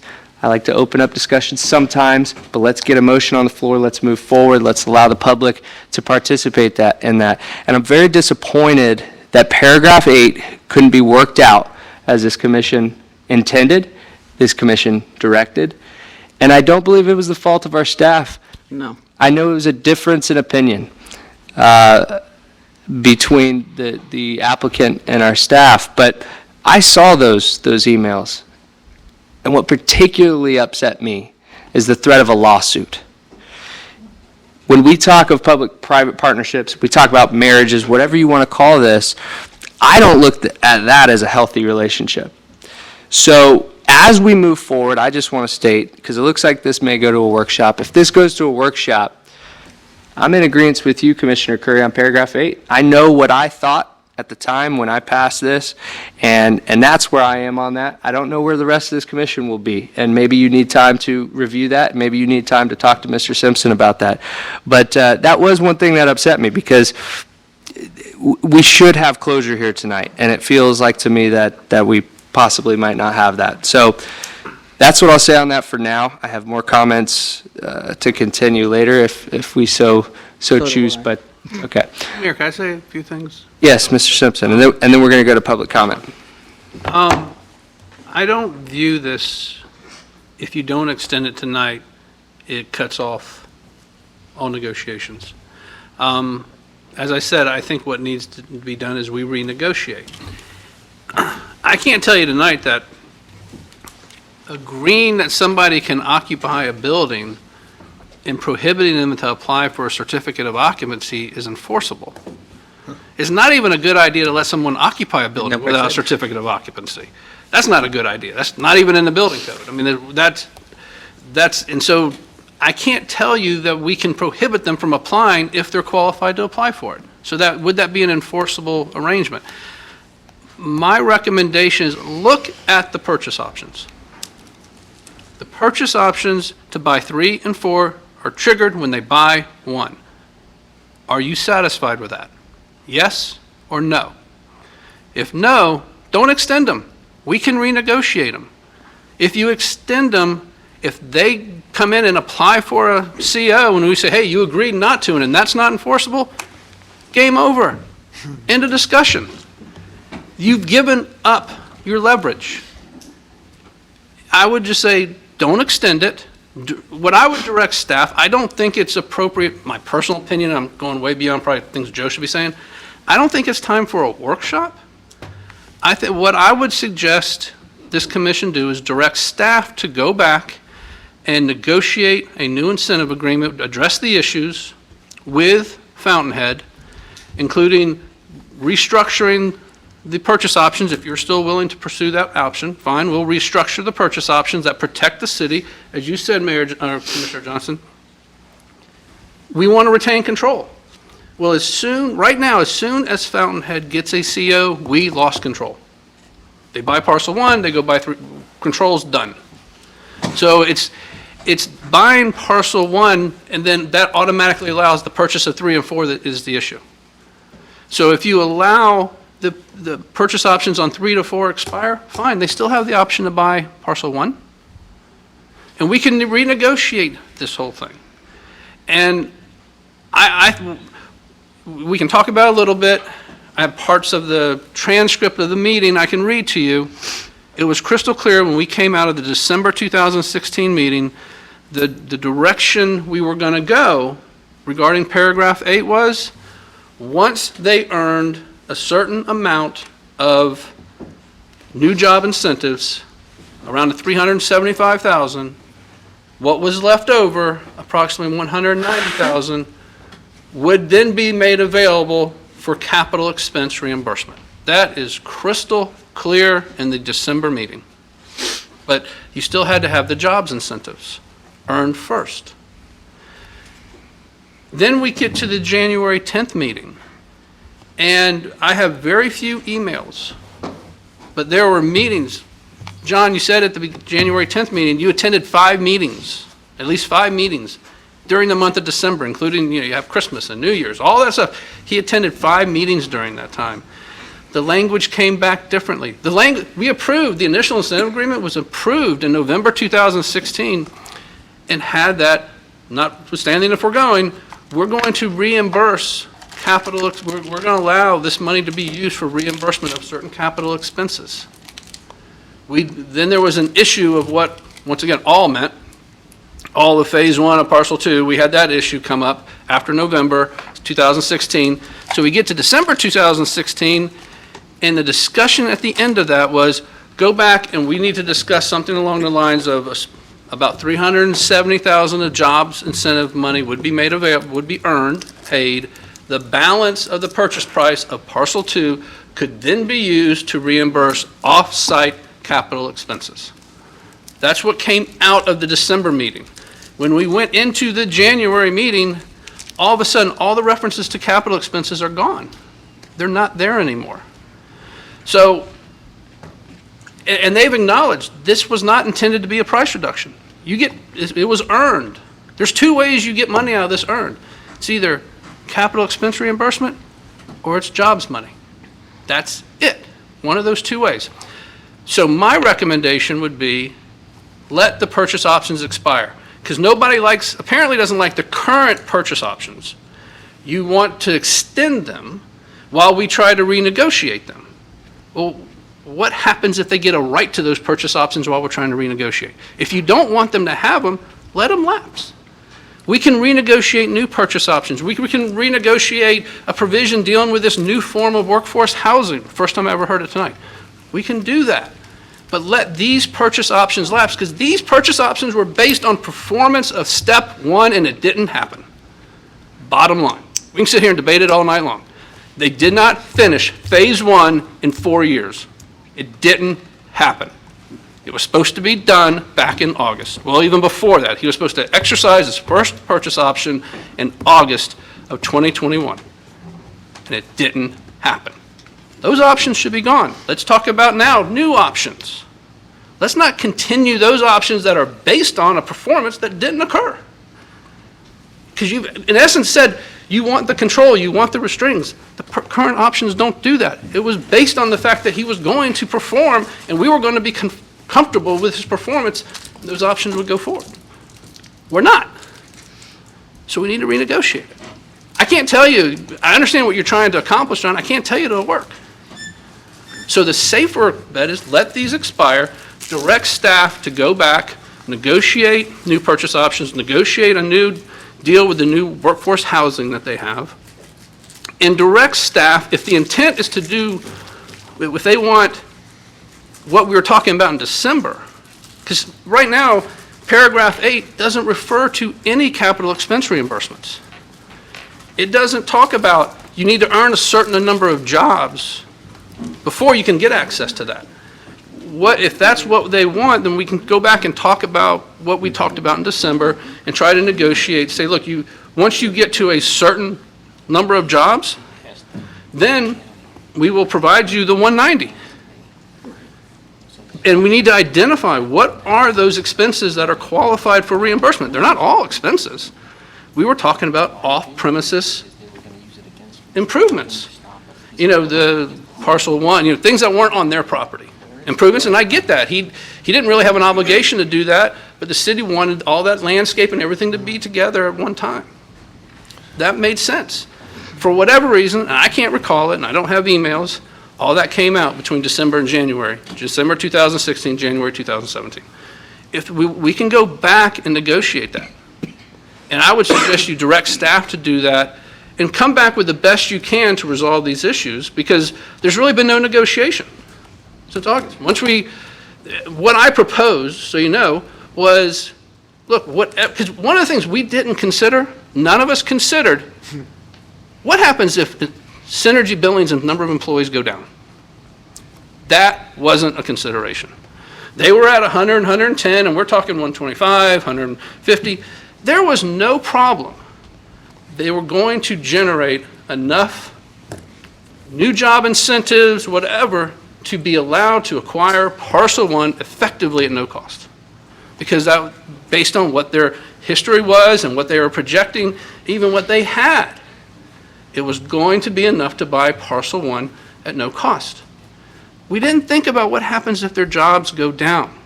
I take responsibility for that. I'm the pessimist. I got to say, I didn't think about that. What's going to happen if they don't have the number of jobs that we're talking about? And they don't know, not only do they keep the same, they lose jobs. It wasn't contemplated. And so I would like to go back and renegotiate, or Joe can do it, both, whatever, and come back and try to address as many of the issues as we can, and then bring the unsolvable ones to you. Don't just go straight to a workshop and bring you every issue, because I think we're able to resolve these. Because what I propose and what kind of broke it all down is I said, look, whatever job credits, job money you're entitled to, then you'll get that as a credit towards the purchase price.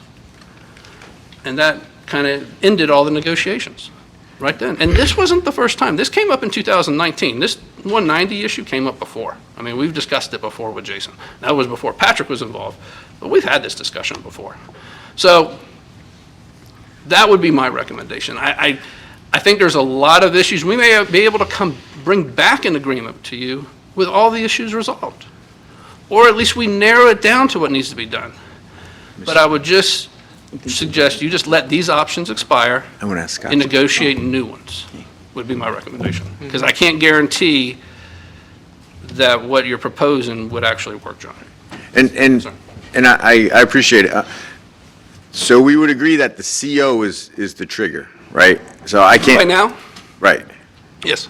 So. Right. Well, once the CO is issued, that then allows them, assuming Right, they've satisfied right. everything else, to buy Parcel 1. Once they buy Parcel 1, they have the ability to buy Parcel 2. Right, and that's always been my concern, even at the last meeting, that's why I agreed to extend it 45 days in the past, was there's no way they could get the CO, because the CO gives us power. So, Brian, in reality, what's the fastest that Synergy and Fountainhead could obtain a certificate of occupancy, a permanent certificate of occupancy, in your professional opinion? He can't answer that, and they have to answer that when they're going to be done. And if you remember at that meeting we had in July, they said they can be done in 4 months, and we extended them 2 more months.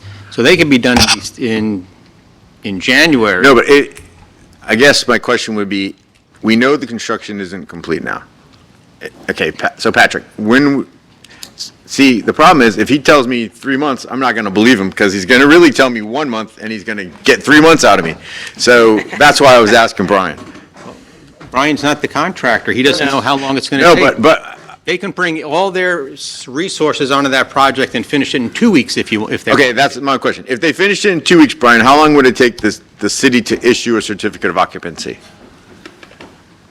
Isn't that, what you're saying doesn't really matter though, does it? No, it does, because just because they complete the work, they don't get the CO until Brian inspects it and issues the CO.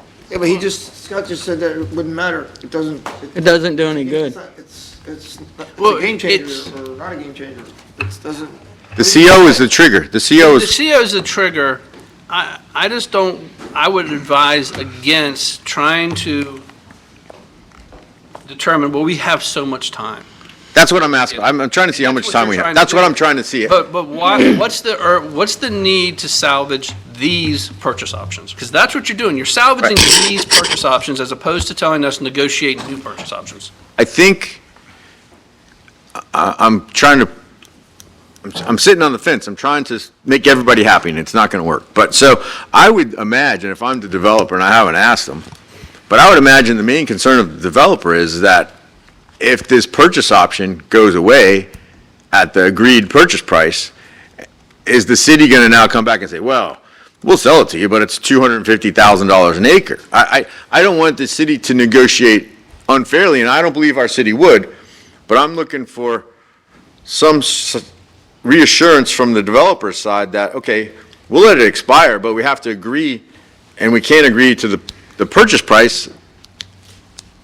That's what I'm trying to save, is that save face for them, that if their business plan is at so much per acre, and we double that, then that might kill the whole thing, and then the whole picture doesn't happen. We've never had a conversation about increasing the price. That's never been my intent, and I don't think it's been anybody on this commission. I know, but I would imagine that's a concern for. Well, but ultimately, Could John, be. that's y'all's decision. Say if Joe comes back and says, we want 100,000 an acre. Three of y'all could say no. So we agreed to 60, we're sticking at 60. Staff doesn't make that decision. Ultimately, that's y'all's call. Joe can make whatever recommendation he wants. My recommendation, based on this, is these purchase options don't protect the city now, based on how this property's been developed. They don't protect the city. Now, if you're comfortable with representations, extend them, let them buy them. You know, they gave you representations of what they're going to do with the money, they're going to finish everything, accept that. But if you want protection, if you want the control, let these expire, we renegotiate new ones. It's going to be up to y'all to negotiate, to accept the whatever we come back with, including the option price. And as Joe said, I've never heard one word about increasing the option. And neither have I, to be clear. I'm just thinking that if I'm on that side, I'm thinking, wow, you guys could screw us. I mean, it's part of my language, but that's what could happen. Well, first of all, if they had that opinion, I think they would have had it 6 years ago, not 6.5 years later. I mean, we haven't even come close to screwing them. So I would take offense to that. Those are his words. I know they are, so I'm not holding them against you. I mean, it would surprise me if we could not come back with something that was reasonably, a better deal based on what we know now, that we could agree to, and it would give you an easy meeting like you want, Mayor. The holdup was, they just wanted the extension. So let them lapse. So it's off the table. We're not going to extend these extensions anymore. We're going to negotiate new ones. And you can direct staff. Do it in your motion tonight. Do not change the option price. Go ahead, that's fine. You have to keep the option price the same. Or better. Yeah, you know, come back and negotiate those. I'm just trying to protect the city. And I'm not comfortable with these options now based on where we sit as opposed to where we sat 5 years ago. That's the only thing. This is, And I appreciate it. I think we're trying to do the same thing. You're just doing it legally. Imagine that. Well- But I think that the point is that letting them expire will not disallow them to have options or contracts on this. It's and I think if they had a plan, like I was saying earlier, like you might have been privy to, then you know, and if there's a business plan that shows X, Y, Z, this is how we have to get this developed, this is what it's going to do. I think that's what we did at the beginning of the contract is look at what was needed, how the city could help, and how they could help the city. And so I think you're kind of saying the same things. It's just a different way to get there. So. Can we hear from the public? Yeah, we're gonna, but did you need to respond to something? Well, I mean, there's several things that have been said that we'd probably like to respond to. But if you want to do public comment first. Okay. But still have an opportunity No, to speak. I actually- think- And in addition to that, I think Mr. McMahon, who's here, who's more the project manager, can speak to you about progress, timelines, and COs, when they might happen, if that's. Okay, if relevant. Vice Mayor still needs clarification on that, then we'll do that. But what we'll do is we'll take public comment first, and then if you have something to respond to, I'll allow that time too. Thank you, Mayor. Thank you. Yeah. All right, so at this time, we're going to open this up to the public.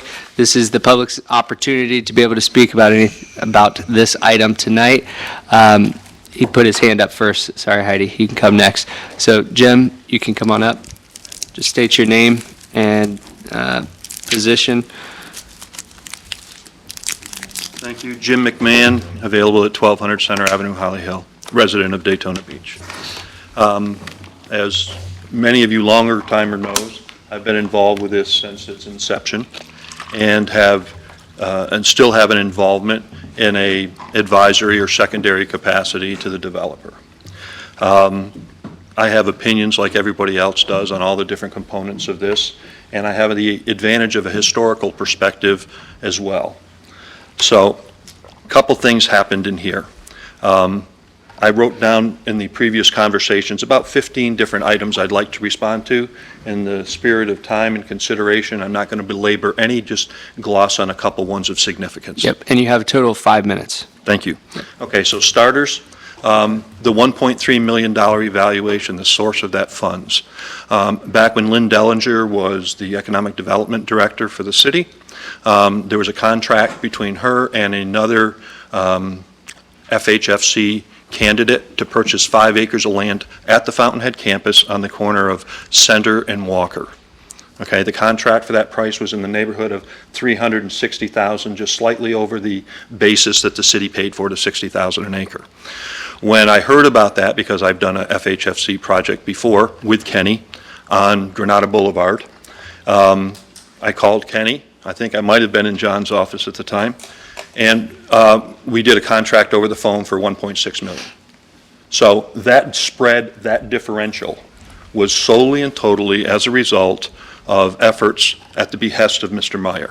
So that $1.3 million differential would not have occurred had it not been through the efforts of Mr. Meyer. Another key component, all along throughout this project, it's been the intent of Jason, and it's codified in here by Mr. Simpson, that the only incentives come as a result of benefits that Jason has put in. The only money he gets back, the only incentives he gets back are money that are generated from this project, and before he got involved, the project was dirt. For 5 years, the city owned the property, and even though they had some consulting work done, they put it in the CRA, which means it was essentially in a blighted neighborhood, ready for improvement. In the incentive agreement, the second paragraph, last sentence says, the city has marketed the property for redevelopment purposes with minimum redevelopment interest. Virtually none after 5 years. No takers.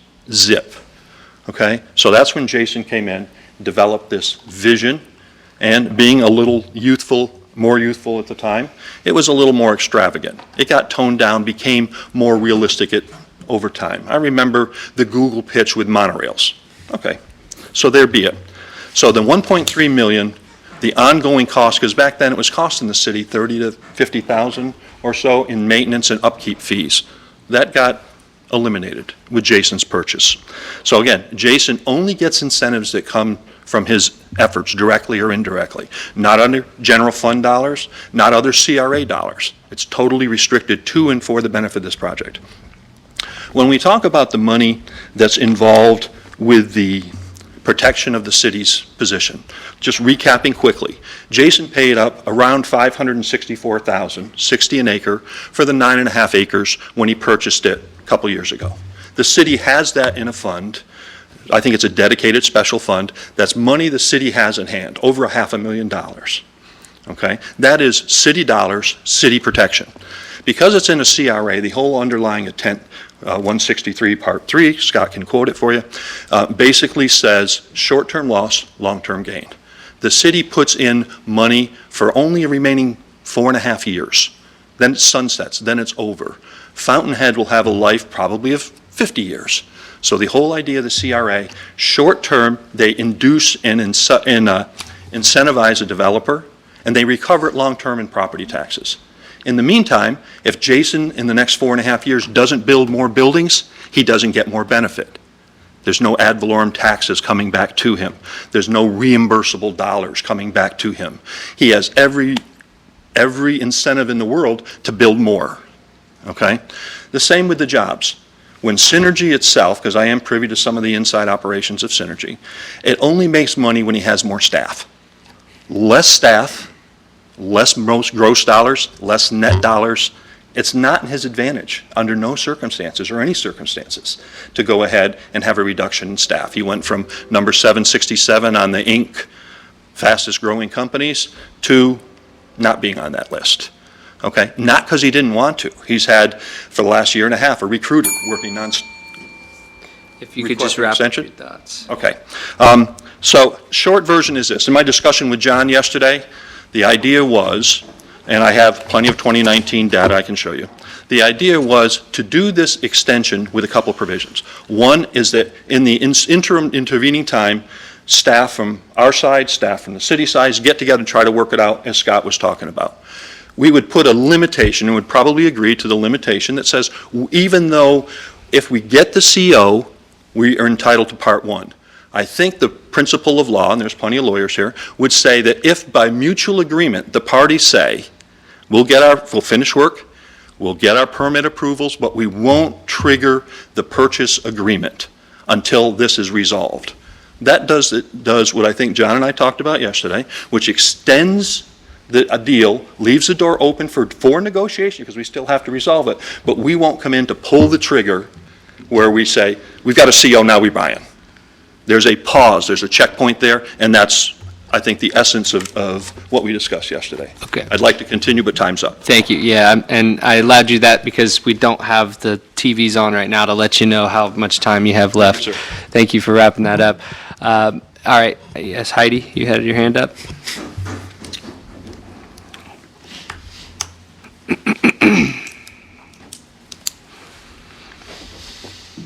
Hi there, I'm Heidi Heller of 460 Ridgewood Avenue. This is probably a really simplistic view, but years ago, when I was first introduced to the project, there was something about 300 or 400 jobs. And I think that's really important. That's number one. It's not whether there's parcel A or parcel B or 1 or 2, right or left or up or down. We started this project for the jobs. They haven't performed and gotten the jobs, even though there's been COVID. I've worked in call centers. You start them online, bring them into the house. They haven't done that. I think that's really important. Public-private partnership is a misnomer. Mostly partnerships, you share your finances, you know exactly what's going on. We're the bank. Holly Hill's the bank. Jason may have put in $8 million.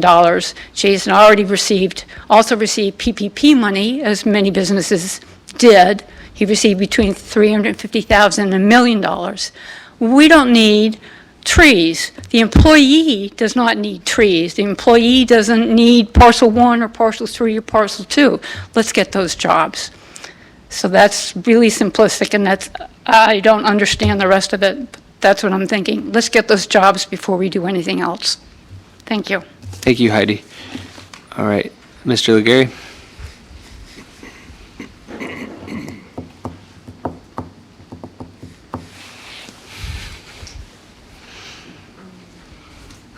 Jim Legary, 342 Burley. I've listened to these discussions for the last 5 or 6 years. It appears to me that most of the concessions that have been made by the city.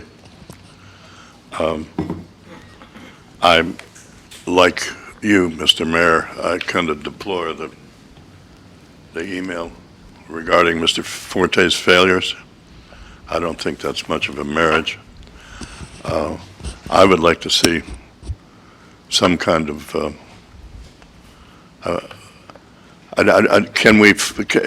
if it comes to pass that he purchases these other properties, can he flip them? Is there anything that we have that stops that? Once he owns the property, he can do with it what he wants. Right. So that would be a bit of a challenge, I would think. And I know that if I was needing some money to complete my vision, I might be tempted to sell it.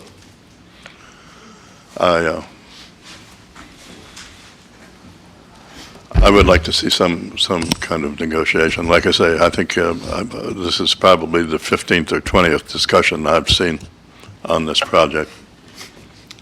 Thank you, Mr. Legary. Is there anyone else in the audience that would like to speak on this item tonight? All right, seeing no more, we will close public participation. And so now, at this point, I believe you had something else you wanted to... I do have more comments if Okay. you'd like me to go ahead. Yes, and Vice Mayor, I'm going to ask you to run the meeting for 1 minute. I have to take a restroom break. I've chugged down a lot of water, so you can go ahead. I know the feeling. Yeah. Okay. First of all, let me make it clear. Mr. Forte has been a champion for this project the whole time. When I was spewing different doubts to him along the way, he has been a champion for this project the whole time. And I do think that your emails were a little out there. But that's my opinion, and I'm entitled to my opinions. I think just over the last few weeks is when you really have turned the tide with how you felt. Up until then. Let me just be But clear. you still support the project. Still support the project, 100%. I just have concern about selling Correct. property for the purpose of leveraging. I'm behind this project. And Patrick, you mentioned the sign. Sign's beautiful, like it. That wasn't the original sign. So it was supposed to have a water effect, and it was supposed to be grandiose and all that. So yeah, the sign might be nice, but that's not what the original design was. And I had somebody complain to me the other day about the sign at I think they said 2 o'clock in the afternoon or something. The sun must reflect really bad from it. I don't know which way the traffic, but I was informed that the other day. I think it was around the 2 o'clock hour, but I really didn't ask which way you were going, so I don't even know. I met with Jason, Jeanette, and Patrick. I think it's been a few weeks now, a couple weeks, whatever, or lunch also. I did not reimburse because I'm allowed a $100 leeway before I have to report it anyway, and nobody's ever bought my vote. I think that should be pretty clear with my boisterous self up here. So at that meeting, I have to wonder, now that you have said, you heard these grandiose saving plans, why I wasn't given that information. If there's some grand plan that's out there, 2 or 3 weeks ago when I met, why wasn't I was given a beautiful PowerPoint, though. I'll tell you, you got a knack for PowerPoint, so I'll give you credit. But I wasn't given any extra information like you were given yesterday at the 11th hour. And that has to make me question. That sends up my red flag. And a workforce housing alternative, I didn't hear anything about that either. Do you know of any alternative that can be done? I'm not familiar with any. Okay, well, maybe at some point we'll hear about it. So those are things that I would have thought, for me being lobbied, I would have been given that information. But for whatever reason, I wasn't. And I want to make very clear, this agreement was meant to protect not the city, but the city, the business owners, the residents, everybody that resides here. That's what this agreement was meant to protect. It's not my money. It's not any of our money. It's the city's money as far as the residents that reside here and the businesses. And I feel like that if we would not ask for a renegotiation of this contract or agreement, we would be failing our due diligence as being responsible for the funds of this city. We'd be failing our jobs. We had Flight, we had Pictona, we had Florida Healthcare built out the old SunTrust building that sat there for several years. That has all been accomplished since we went into negotiations for this project. And I give Mr. Myers credit. What he has over there looks outstanding. And I wish that we would be at a totally different point because I love your project. It's just I don't have confidence in what we have agreed upon is going to happen. I was given an economic impact scenario just like everybody else last January. January 22nd, 2020. So not last year, last year. That economic impact statement that I was given had, by the year, I guess, is this by the year 2022, Joe? Yes. Staffing would be at 712. Synergy would have 500, the fitness center, 8, restaurant, 10, childcare, 10, medical clinic, 20. And now I love the idea about the medical clinic that I saw too. Software developer, 8, real estate, 3, and I'm not going to read the rest of these, but 712 employees overall. And I don't have a problem including other people that are on the property and giving you credit for that. Obviously, you had to bring them.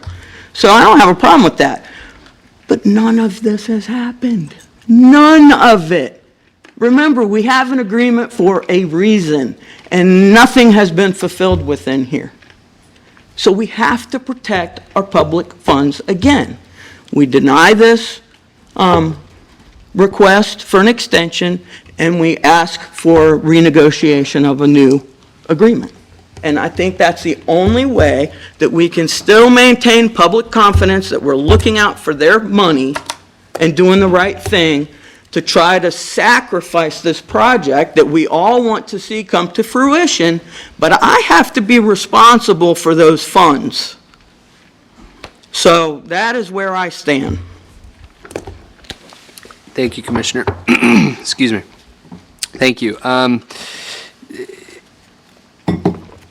And I agree with you. After hearing Mr. Simpson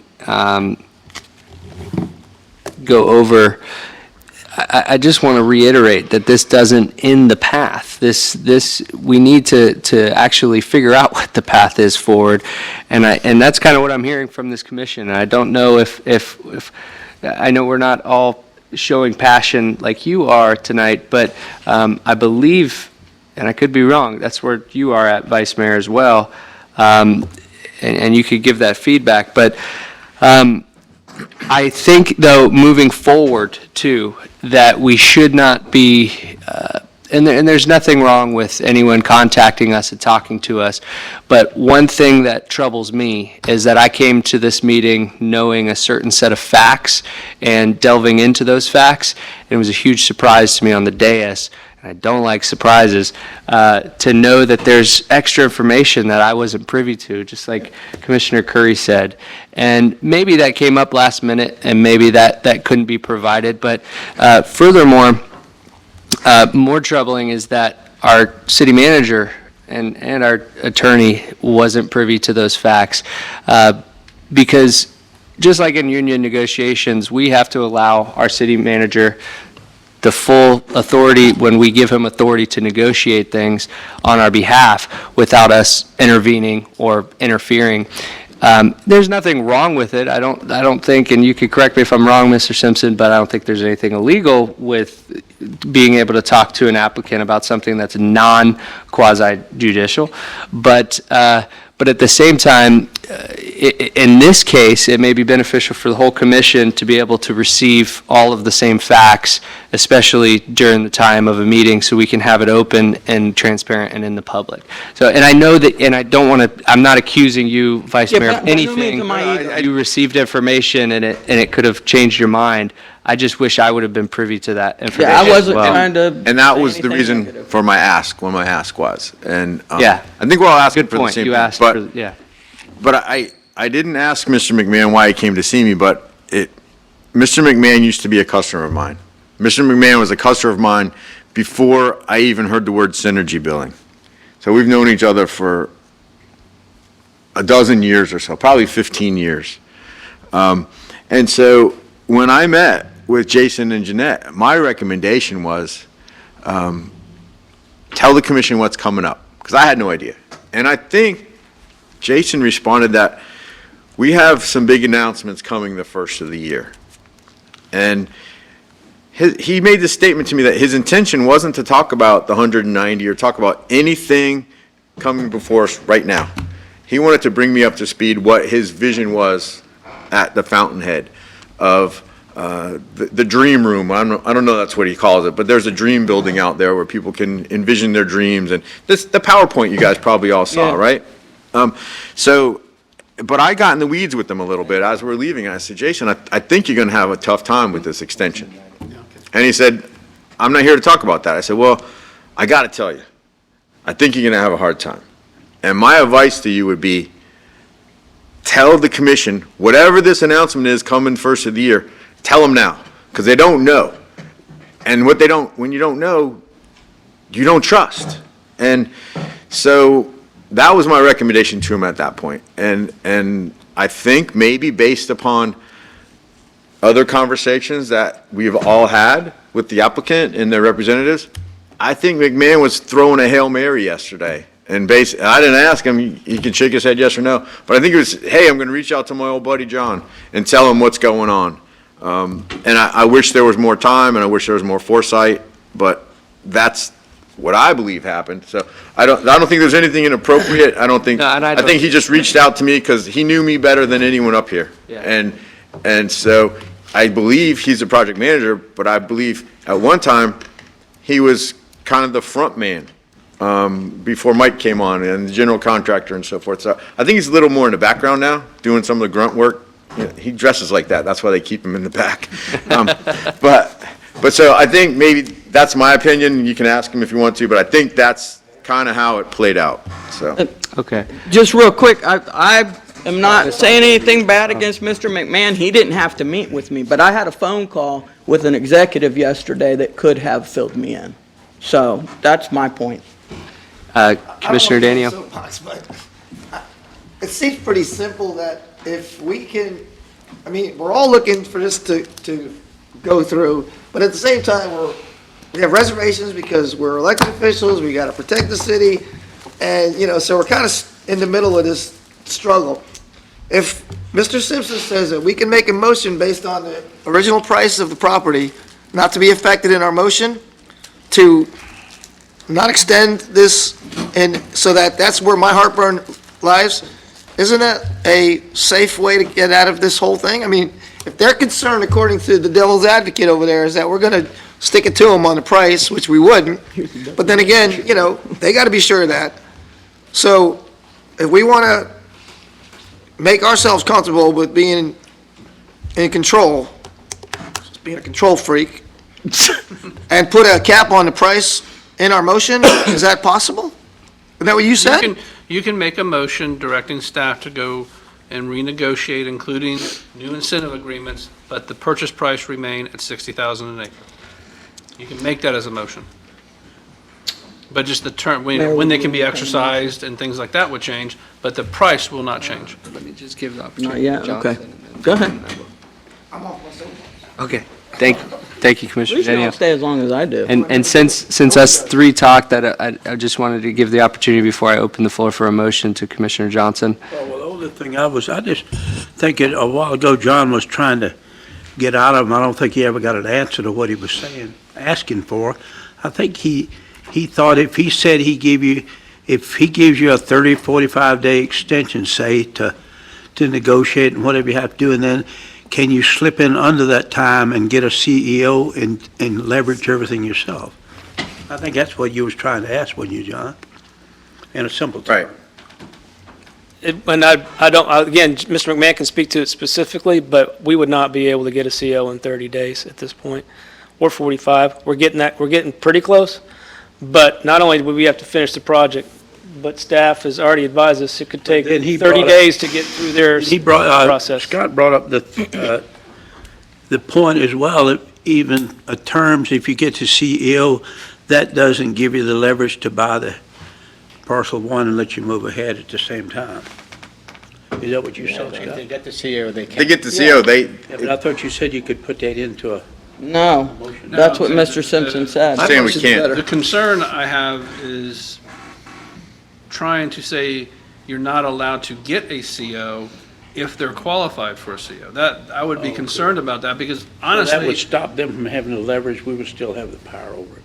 well, that's what John was proposing, yes, that would stop them. But the problem is, I don't know that that's enforceable, and it's really contrary to what we want to accomplish, because they don't have a CO. They're occupying a building. That's not exactly proper. I think John was trying to get Actually, it's allowed. They'd get to CEO and they would be in control. under that.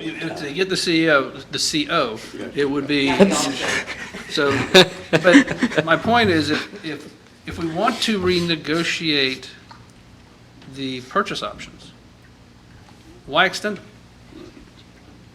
Why? For what purpose would we actually extend the existing purchase options if we have no intention of keeping those intact? If we can include in the motion, the purchase price stays $60,000 an acre, you direct staff to do that. Right, I'm for that. Yeah, come back and renegotiate it. Because you have purchase options that are sitting there right now that they're asking to extend that don't provide the level of protection I would like for the city. Well, does that give them the same, what changes for them in that motion other than leveraging the property What changes in that motion? on their end? Nothing, right? The purchase option goes away. The two purchase options go away. No, but what changes in the direction of you renegotiate the purchase options or the whole contract at the same price? Right. But on a performance, which was supposed to be this thing the whole time around. Yeah. And then the city tweaks it to that, we have more concessions to be met before, because we don't need the land. We don't want to play landlord. We don't want it. Right. But we want to make sure that it gets developed. Right. And that's the only way it's going to happen. We can go back and. So how can you not renegotiate. take the advice of the Try city to attorney give, and come still, up with a more, to extend the incentive-based agreement to address the disagreement over current incentives and restructure when the purchase options can be exercised, but not the amount. The amount stays, if you put that in your motion. Are we going to have an opportunity to, Yeah, so we'll allow you to respond now. Jeanette has some things she'd like to share Just first. two and then- things, and I know every little detail doesn't have to be brought up, but two things. I did want to acknowledge to Commissioner Curry that when I called her yesterday, I had no idea Okay. Jim was bringing That's that. fine. You know, we've always had an open I understand. That's why I relationship. was surprised when I heard it and I didn't Yeah. hear it yesterday. No. Secondly, and at every one of those times that someone came to visit us, we refused to talk about any of this. Yeah, that we was didn't coming discuss up. any when I was there. We did want you to see where the dream is going and what we're doing to make that happen. And as I said, Jason brought me back on to make those things happen because you guys know I make things happen. One of those, the big announcement, is that we are negotiating with a community health center for Parcel 1. But like any other economic development issue, we can't get into the details of that, but we can't complete those negotiations if we haven't exercised, if we don't own the property. And so that's part of the urgency, because this is a dream of ours and something that is huge for the community, to have a community health center, and we've explained to each of you kind of what they are and how they are. We're not Also- impacting parcel 1. But you asked what the big somebody asked what the big announcement was, and it was about, we hope to announce early in the year an agreement with a community health center that would come here. And, we just haven't been able to make a lot of public statements about it. I do want to say, Mr. Simpson, I did talk about an alternative route to workforce housing at the meeting with Mr. Forte and Vice Mayor Penny, and I guess I just assumed that they share that information with you, and that was before we even knew what the lottery was going to turn out to be. I think we should all be proud about the fact that that project was selected by the county, but, and it shows how viable it is. They all had a chance to read the proposal. So we're working on another path, and that's Parcel 4. So I just wanted to add those points of clarification. I would never lie to you. Okay, I know I wasn't saying you were lying to me, you just withheld information. Right. With my kids- No, please. With my kids holding back information was the same. I was not accusing you of that at all. Would never do that. Thank you all. All right. Yeah, Anything just a further? couple of small issues, and she already kind of addressed the whole Parcel 1 plans thing. I think Mr. Penny got to it a little bit, Jim was the one outreaching with that information. I guess we weren't thinking that that was a necessary topic of conversation in advance of the meeting or to bring the meeting, because most people don't put $10,000 into plans and when they don't even know they own the property yet. We have a PUD in place that guides everyone what's supposed to happen on that property. What specifically happens would be brought forward once you have the property. It's not typical to spend $100,000 on engineering and then hope you get the property. So we would need to certainly have the concepts, the uses would have to be reviewed for consistency with the PUD. But to go through all those things in advance of ownership is not typical, at least not, maybe if you're headed down the path of closing, but until that path is started, it's not typical to do that. There's a lot of people who negotiate contracts based on purchase agreements. They go in, they get all their developments. Typically, what happens is a buyer will have a due diligence period. They'll be under contract and have a due diligence period by which they can see if the entitlement's there. You have a purchase option. Now, if you wanted to finalize that into a contract for parcel one, that's fine. It's going to be the same conditions, but don't sit here and say you don't have the ability to buy parcel one, because you do. We've never impacted your ability to buy parcel one. This is a discussion about 3 and 4. Yeah. Well, they all have interplay, and that's the other point, is that Mayor, would you these entertain a motion? these parcels all need to work together to make this project happen. And so keeping these options open is important during this whole renegotiation process, whatever you want to call it. It's not as simple as, trust us, we'll get it done. We'll work with you. We've mentioned this from the beginning when these issues came up. We came to this meeting thinking the issues were contract interpretation issues. Now we just revisited the whole, you didn't get it done on time question, which I thought we addressed in August. So we weren't prepared, we were prepared, but we didn't think that's what this was about. We thought it was about contract interpretations, put those on a separate track, get the extension done, and then the contract interpretations, they still control the money. You still control the end game here. So the idea that we'll acquire parcels 1 and 3 and you got nothing is just not accurate. You still have the money.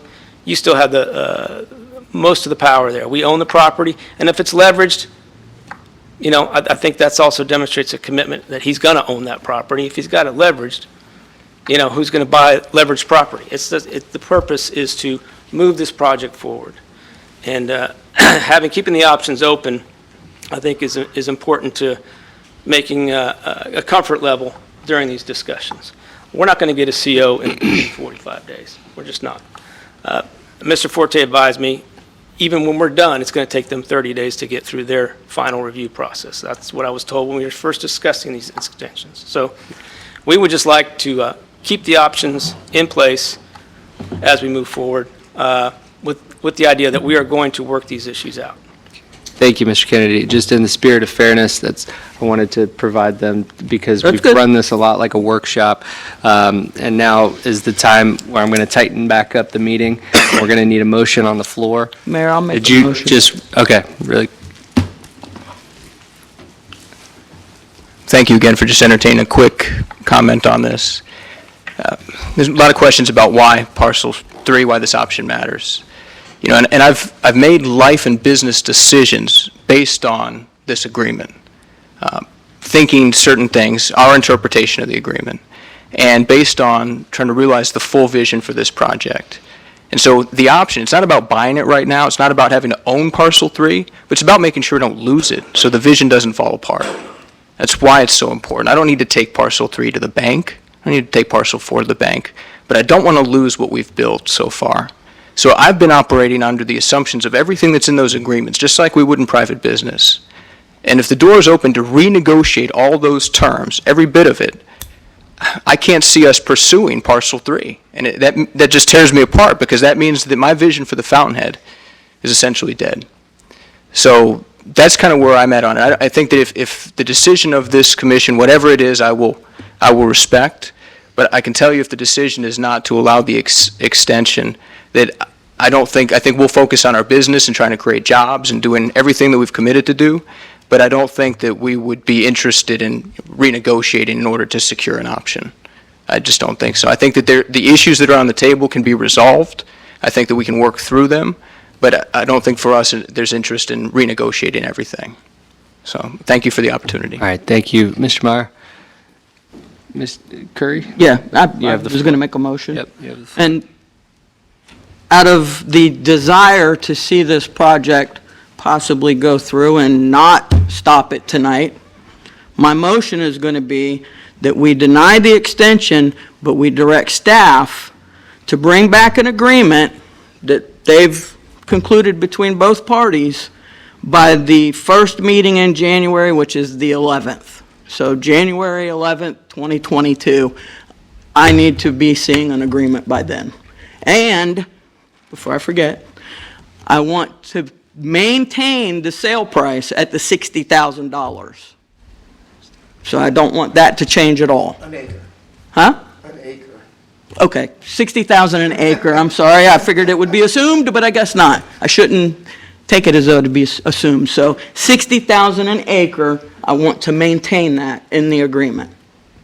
So, and just for clarification, before we get a second, can you restate it again, just Okay. so we're totally clear? I'm denying the extension. Are you denying, or are you just allowing it to expire tonight? Okay, I'm allowing it to expire, I'll put it that way. I want to allow the You extension. are denying, they requested an extension. You're Right, denying. so I'm denying it. Needs a denial? Okay. I'm denying the extension, but I'm directing staff to bring an agreement back by the first, to this commission, by the first meeting in January, which is January the 11th, 2022. And I also want the provision in there at $60,000 an acre to be maintained. 60K per acre, Was that good? Okay. maintain. Valerie? Is there a second? Or is there any clarification needed on the motion? Is there a second? He would be the one to say. Need a second? Was that motion, Clarification. is that motion okay? No, you're basically saying go renegotiate incentive agreement. You're denying the extension of the options to purchase 3 and 4. They will then expire, but you included within the renegotiation will be new incentive agreements or options to Yes, purchase 3 and 4, and they will not exceed 60,000 an acre. correct. Okay. Is there a second? I have to second that. All right, there's a motion and a second on the floor, so now we'll open this up to discussion. I don't Only have to the any. commission. Yeah, you pretty much, now to the seconder, do you have any? I just want to say that, I feel like I got my hands crossed, but I couldn't in good conscience not go in that direction. I feel that Synergy is they still have an open door to move forward. I want to see this project finished, but if something backfires and for whatever reason, I don't want to be haunted by something that in good conscience I did or didn't do. So that's the reason I'm taking that position, so. Commissioner Johnson, you haven't spoken in a while, do you want to comment? No? I don't think you had any more comments on it. Okay. Commissioner, Vice Mayor? I just wish, I had a time machine. What I was trying to do is buy time We all are. and get 30, I was asking for 45, hoping for 30.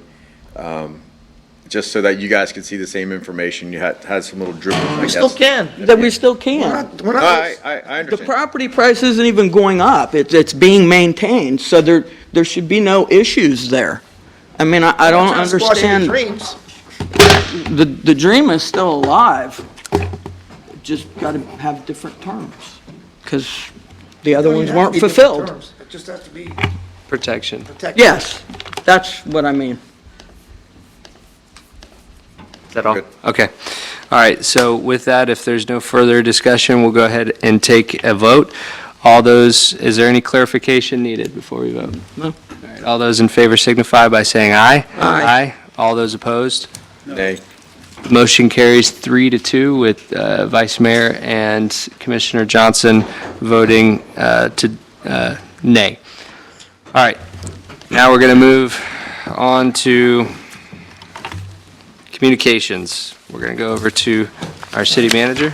Are you ready? Do you have it pulled up? I've got a couple items for you. In 2019, for Biketoberfest, the commission made a decision to allow Biketoberfest to run actually 10 days. It was only for 2019, and because COVID affected Biketoberfest in 2020, it never came back to the commission for further discussion. purpose for that was to see how the 10-day, the period would affect the community, if it would be a problem. So it never came back. So as applications came in this year, and I sent you an email about it, saying that we will go ahead and grant the same 10-day time period this year in Biketoberfest. I think you would all support that. So if you do, then what I'm going to ask Val to do is the next time we set the special events calendar, by way of the calendar date, we will make Biketoberfest. Bike week. Bike Week and Biketoberfest. Bike Week is already 10-day. We'll make Okay, Biketoberfest also a Okay. 10-day event. Yeah, is there any objection? No, because I brought it to his attention. I thought we already did it, I did too. but he said it was only for that I year, agree. so I'm like, I thought it was okay. every year too. So did I. I thought that's what we The did. only caveat I would like to put in there, Mr. Forte, is that I have no problem with our local businesses extending the 10-day, but I don't like extending it for itinerant vendors. My So the office problem is with right that is next the- door to a bike wash, and do we want 10 days of bike wash out there? Because they come into town. They don't pay any taxes here. They come in, they swoop in, and they swoop out. The Bike Wash is one itinerant Like a food vendor, vendor. but most of these businesses, all of what they have on their property are itinerant Yeah. vendors that they're selling rent space to, and that's where they make their money. If they put up a tent and somebody is selling T-shirts or pinstriping, they're usually all itinerant. Yeah, they usually don't All right, do it never mind. themselves. Okay. I get your feeling about the bike wash, though. Well, how about if we keep it to just local business permit issued only? That way, they're only pulling, All we do is The issue local permits guy to pulls a permit, Yeah. but he Oh. rents it to everyone else. so they can't come in and set up anyway. They can. The locals do, but then they rent out their But I'm property. just saying, so it's not gonna be where somebody just gets a permit and stands on a vacant corner where nobody's benefiting but that out-of-towner. No, we don't do that. That's good. Okay. I do have a question, though, now that you brought Yeah, that up. yeah, we only had 6 or 7 applications Yeah. this year. I have a question, and this might be more for Scott. Is there anything that can be done to at least regulate the bike wash? You can ban it. We can ban it? You can measure the suits. We broached that one time, and it really kind of got, I'll vote for you to do that. how do you ban one type of bike wash and then other types of bike wash? I'm not, bu- I would be car wash. banning bike wash. And that was the Car issue, is wash? when the Boy Scouts want to do a car wash or a sport, That's a car wash. We're talking a bike wash. a wash is a wash. A dress code, or a lack Well, of dress code in this We case. did, mostly. we talked about that, and that's a lot harder to describe than you can Is imagine. it? Yeah, legally, that would probably be harder than just banning the whole. I think they encourage them to wear Car washes shorts. do it just. It's They not- do. It's, until you try to do that, you really have no idea how many different types of bikini bottoms there are. Yeah, but Ormond Beach just recently banned bike washes, so we can take a look at that and we'll see Please if it's something do. we can bring back. Yeah, I don't please think do. we need to take that drastic unless we have problems. We'll just pipe down. I don't think we've had any problems in the past. If we do this time around, then I'll bring it to you. Yeah, that's the question, is as long as this doesn't cause any problems, and if it causes a problem, having it 10 days, then I'm sure we will all hear about it, and we will probably be pounding our fists at the Correct. next meeting. So I see it just continuing, But and can we you can look change into it. that and just give me Yes. the Yeah, I information will if still they're look not into it. interested? Yep. Thank you. And keep in mind, though, Commissioner, that some of our bars and, they rely on I'll keep that an to open mind. bring people in. I'll keep an open mind, man. Thank you. I sent you an email with regards to the holidays coming up this year. We've got a commission meeting on Tuesday, 2 days before Thanksgiving, got the right date. 25th. Oh, I saw that too. Does anybody respond besides me? I didn't respond, no. Well, thank you all for hiring. Yeah. Honest, somebody gotta keep them honest. So it's 2 days before Thanksgiving, depending upon where Thanksgiving is always the fourth Thursday, but sometimes we have it comes after, so it all depends. So, and then we have the meeting before, there's a meeting after Christmas, between Christmas and New Year's, keeping in mind that Monday and Friday between Christmas and New Year's are holidays for the staff. So a lot of people are going to take off the other 3 A days. couple to make it days a with full that. week. Yeah. So that's the one I'm a little bit more concerned about having, is the That's the meeting. smart way to do things. Say that again? I said, that's the smart way for employees to do Yeah. things. So I think that is, John, you remember the date? That's the 28th? That's the last meeting of December, you mean? right? 28th. The last meeting in December, the 28th, I think and we've always canceled that one, haven't we? typically. But I wanted to bring it here for, Joe, I'm concerned, I'm fine with the one between Christmas and New Year's. I'm concerned with the one right before Thanksgiving, because I know I'm going to be out of town November 9th, and I just believe I heard. I'm not Commissioner pushing Curry's- for having that one. I'm out the 8th till Yeah. the, whatever after, I think like the 29th or something. I'm only requesting the one between Christmas and New Year's Okay. be canceled Okay. and keep the one for by All Thanksgiving. right. I won't be here for either in November. Right. I'll be up north with family. If you want to do that, you've got to, I love my citizens, but my family comes first. Mr. Mayor, could I make a motion that we Yes. cancel the 28, second meeting in December? December 28th, I 2021. will second that. All right, we have a motion and a second. Is there anyone in the public that would like to speak to the cancellation of the December 28th meeting? Seeing none, I'll close public comment. And any discussion needed? Traditionally, we always cancel Yeah. that one. So with that, we'll take a vote. All those in favor signify by saying aye. Aye. All those opposed? The motion carries unanimously. okay, while we're on holidays, last year, we did not have a holiday dinner. We did gift cards. That still remains in the budget this year, and I want to get your direction as to whether or not you want us to try to do a dinner. What was the feedback from the employees? Did they prefer that over a dinner? You know, here, Split, right?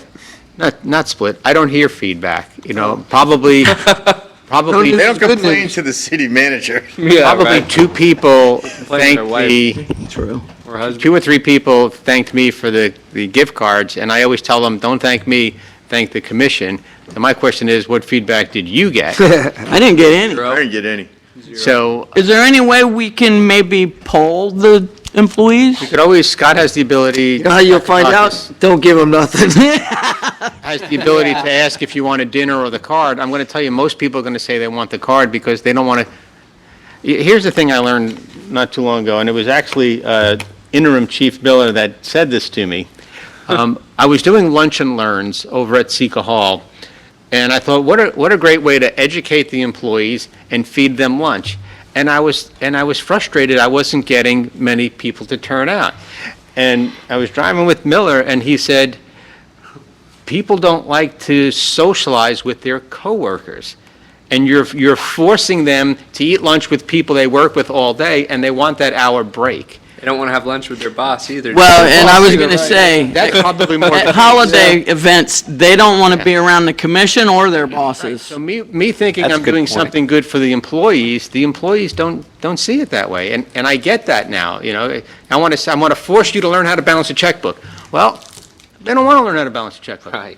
They use don't have debit cards. checkbooks. I don't use it. I mean, I don't mind hanging out with all of them, because I think they're a bunch of nice people, but I understand not wanting to hang out with me. Yeah.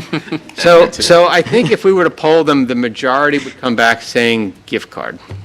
That's easy. Well, Well, you already have 50% of them that don't come anyway, so they're instantly going to be like, well, I guess I'll do a gift card. Right. And then the other 50, probably only like half of them want to come, If really they want to come to get that. together, they'll use the well, then same I don't gift have a card to problem get with the gift together. card, Mayor. I just wanted to make sure it was something the employees wanted versus a dinner. Yeah. Where you going, Jim? Stick around. You can't leave now. I'll be in touch though with y'all folks. Bye, Jim. Take care of us, Cameron. So much. Thank you. So what do you want to do? Gift cards. Gift card, Go the gift card route, the same $50 that we did last year? yeah. Yeah, but we should probably talk about it in the next budget season. Since it's already in the budget, I'd say yeah, but if we're going to do it at all. Yeah, so next year. Yeah, talk about it in the budget. Let's bring Yeah, it up. I forgot, it was just a line item that carried forward, and I didn't think about it until. Well, and always, we've spent that money to do a party, so. I wish there was some way we could use a gift card for a local restaurant. Yeah. Yeah. Maybe. What could we do this? Could you send you a poll could. out, I can do that. list every restaurant in the city of Holly Hill that has occupational license and say, we're going to give you a gift card for these places? Pick one of Good these, idea. and you get a gift card, Yeah. and whether they sit down and eat or they take it to go. Right. Great That- idea. That would help our local, rather than help Yeah. Outback. Yeah. Right? Yeah, That's right. a really Help good them idea, mom and Jim. pops. Good idea. Hey, you came up with a good idea. What was, Wow, you what was it took last year? things out. Gardens? Garden foods or something? Yeah. right? The last thing We- I have But is... don't put the options of Sorrento's in No, I there, 'cause they're definitely liable want to come see home them. From there, not happy. Oh, I forgot about that.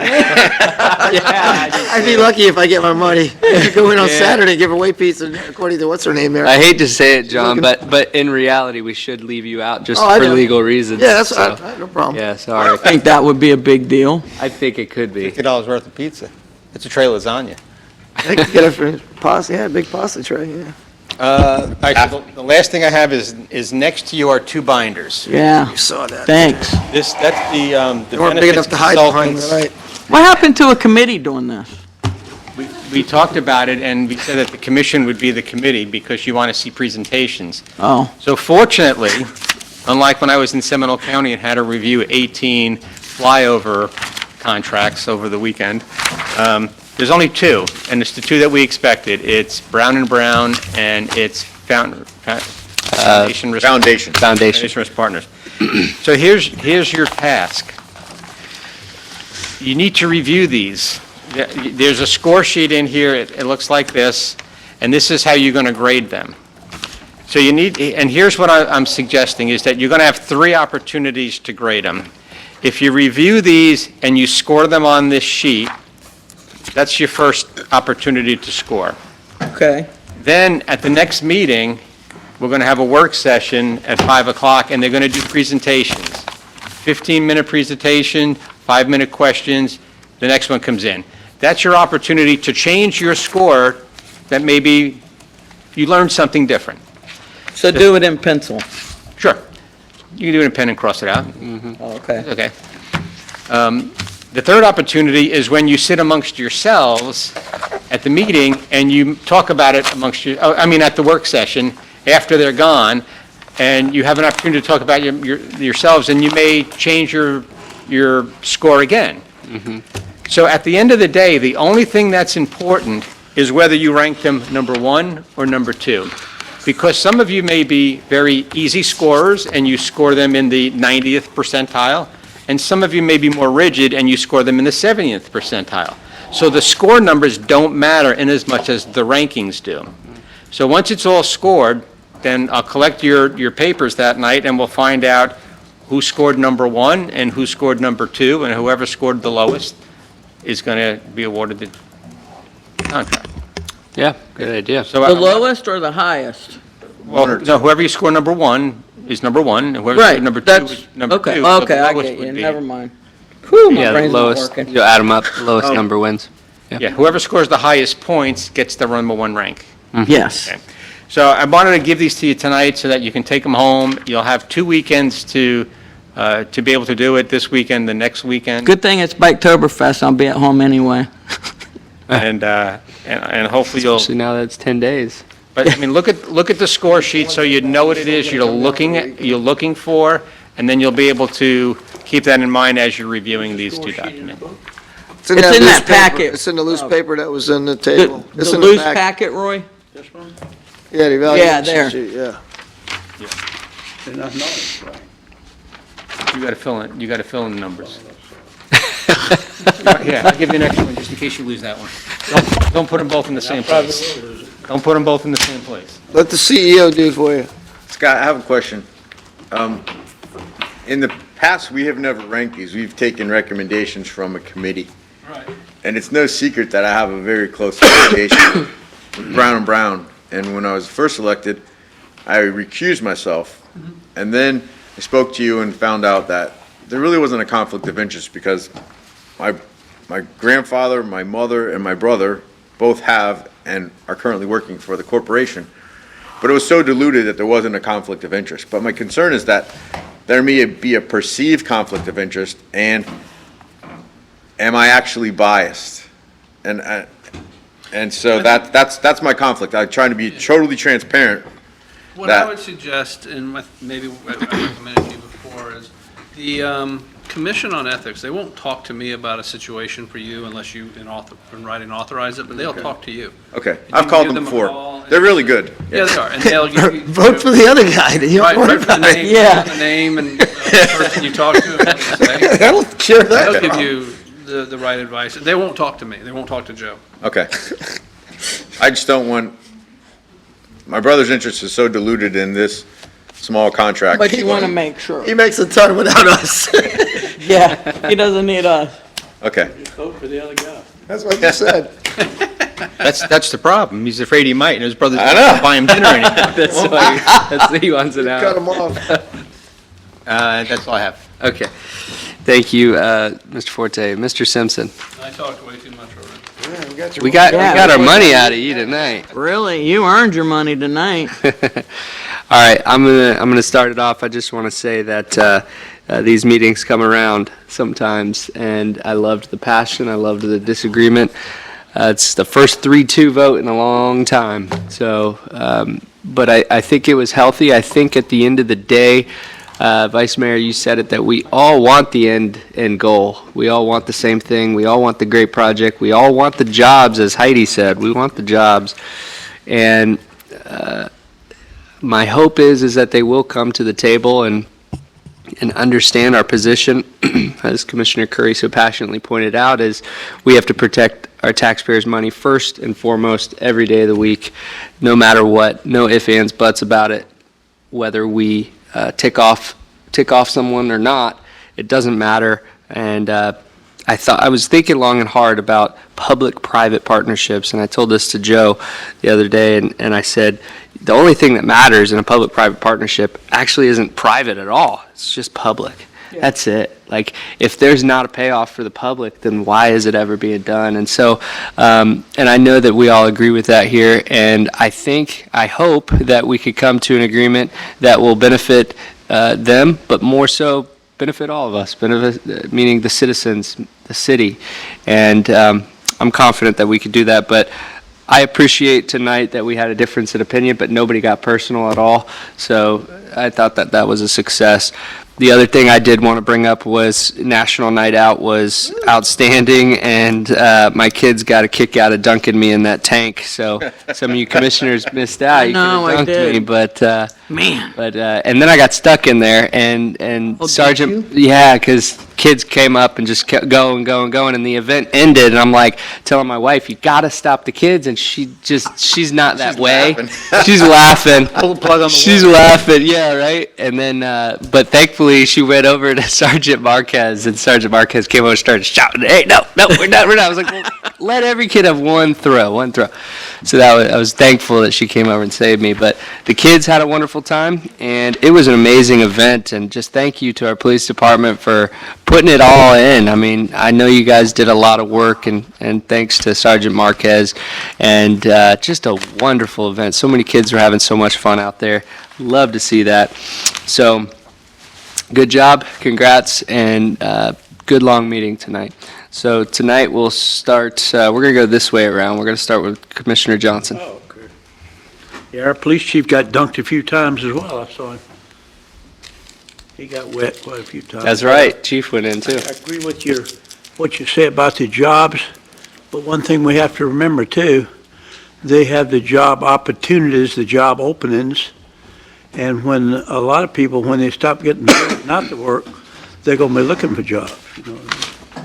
And so there's the job opportunities here in Holly Hill, and that might be a good spot for them also. It's been pretty bad for getting people to come to work for the last year and a half or so, to get people to do work, because there's so many products that are so hard to get simply because the manufacturers don't have the employees and all. And the only thing that I can figure in my simple way of figuring things is that if you're paying people not to work, they're not going to work. You know? That's right. So, I mean, everything seems to be going good, moving forward. And I remember when the day we had the Pictona groundbreaking, they had a car wash at the flight gymnastics. Yeah. They had all the kids up there, like little young kids up there washing cars for, I think, just like donations or something. So it's going to be kind of hard to get control of any kind of a car wash, a bike wash, or anything. If they was washing cars up there, they could wash bikes as well, you know. But everything's moving forward pretty good. And even with Jason's project and all whatever there, I look at it a lot too, is it's been sitting there for so long and generating no taxes whatsoever. And it's back on the tax roll, And the taxes eventually will come in. It'll take years to get a lot of it in, but it'll come in. I mean, it's like a good investment. Sometimes you don't make money right away, you make it in the long run, you know what I mean? And like up there where I'm at, when I get done with my project, I kind of figured out that, you know, when I first started my project, I could have bought all the O'Reilly's, my place, the Flight Gymnastics, all for between $300,000 and $400,000. When I get done, the city will have $10 million worth of property value there, you know? That's generating taxes in all the time. So I try to look at it from an investment point of view, and I think it will be. I think it'll work out. Everything's coming along good, except for we still got to improve LPGA, because when Pictona gets to be a big, big operation, we don't want to have people coming off the interstate on a 2-lane road and back and forth, you know what I mean? That's all I have. I'll yield to Mr. Danio. Yes, thank you, sir. Mr. Miller, do you remember 5 or 6, 7 years ago when we had about 25 people on a good night at National Night Out? I'd bring a couple pizzas, we'd have a dozen donuts, and it was like a little gathering. I remember. We moved it up front. Casada brought the machine, and now it's lights out, baby. But anyway, that was good. Just real quick, because we've been here too long already. There's been a handful of these meetings over the last 5 years for me. They're never great, they're never enjoyable, and there's always going to be somebody that walks away not happy. But I like to think that, you know, Jason was speaking from emotion, because I don't think they're going to bail out. They're too deep in it, and we're going to work with them as best we can, and I hope they know that. But put him in this chair, and he would have probably thought the same way I did. And hopefully, you know, at the end of the day, there's no hard feelings. So, thanks. That's all I have to say. Thank you, Commissioner. Commissioner Curry?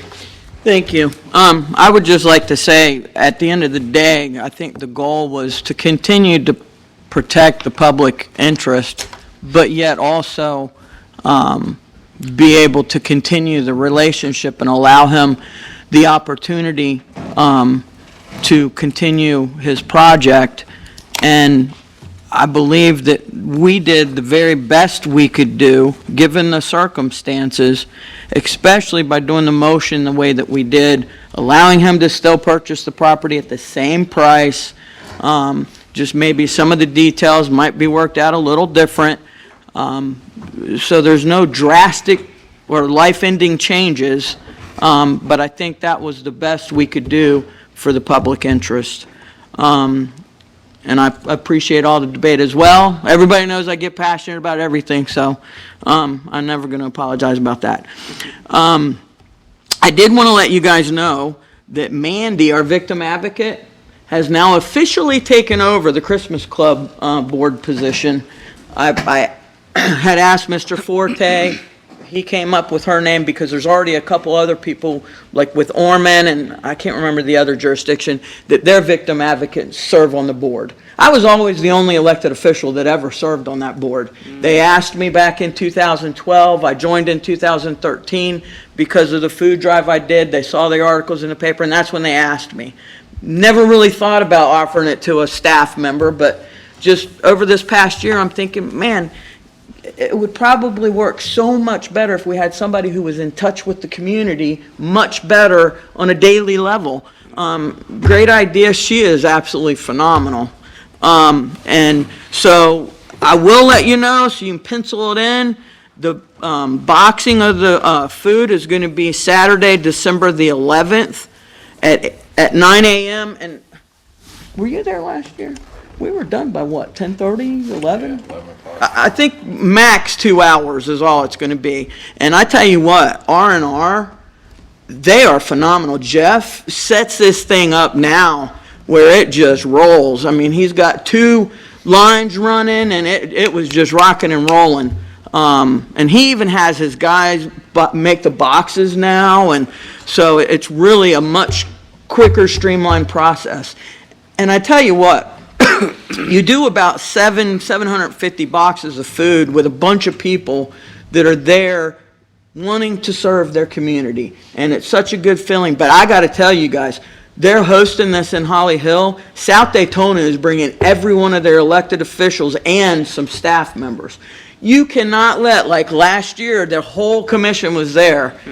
And, you know, we're hosting it in Holly Hill, so think about being there just for 2 hours that day so we can show them we're king of our city.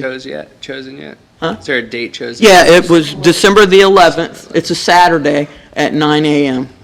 It's a week after the parade. Yeah, exactly. It was always the Saturday that he held his Christmas dinner. We're having a parade? Yes? Yeah, I don't see why not. About the Scott Simpson's Christmas party. He said he wasn't having it. No, everybody. He's just gonna send us a penalty. He's just gonna send us a gift card. Hey, just send us seafood. We'll be happy. Just send the food. You don't have to- Send the food. You don't want to socialize with me. Here's the food. Just go. Little to-go packages. And that's all I have. Oh, but I did want to compliment you on National Night Out and everybody that was phenomenal. The best National Night Out I've ever attended here. Phenomenal. All right, thank you, Commissioner Curry. Vice Mayor? All I have to say is, aren't you glad we start at 6 now? I've admitted to you that you're right. Oh, once you've admitted before. Yeah, I Um, said, I wish you had told me that you had found a replacement for yourself on the Christmas Club board, because apparently Jeff Prater found out you were leaving and asked me to go on the board, so now I'm on the board. oh, so now you got to be the cheerleader. So thanks for the heads up. He was at the Zoom meeting where she introduced herself. He asked me, I don't know, so. Oh, well, sucks to be you. Anyhow, no, I think tonight's meeting was good. I think we accomplished everything I was trying to accomplish. The end result is the same. Hopefully the comments from the applicant were emotional and that they're willing to still cooperate. I don't know why. In my opinion, they didn't lose anything that I wasn't asking for. So anyhow, it was a good meeting. I mean, I think the 7 of us were kind of saying the same thing. We had the same result. I just wanted to go right for a little bit. You guys went left for a little bit, but we're going to end up at the same destination. So Right. I think good solution. I agree. All right, and the last thing, because Christmas was brought up, and I meant to bring this up last meeting. I had it written down and everything. So last year, I did the Mayor's Christmas Light Challenge. Yes. And I remember the feedback was, just tell us sooner next time. And so I wanted to bring it up. I want to do it again, this time have a head start on it. Pretty much do the same thing as we did. And what I did last year is I took the family around every single street in Holly Hill. And so we wrote down all the ones that had it. We really, then put the good ones in a batch. And then we went back by and checked them out and got a top 3. So when we did that, then I put them up on social media and asked people to like and do that.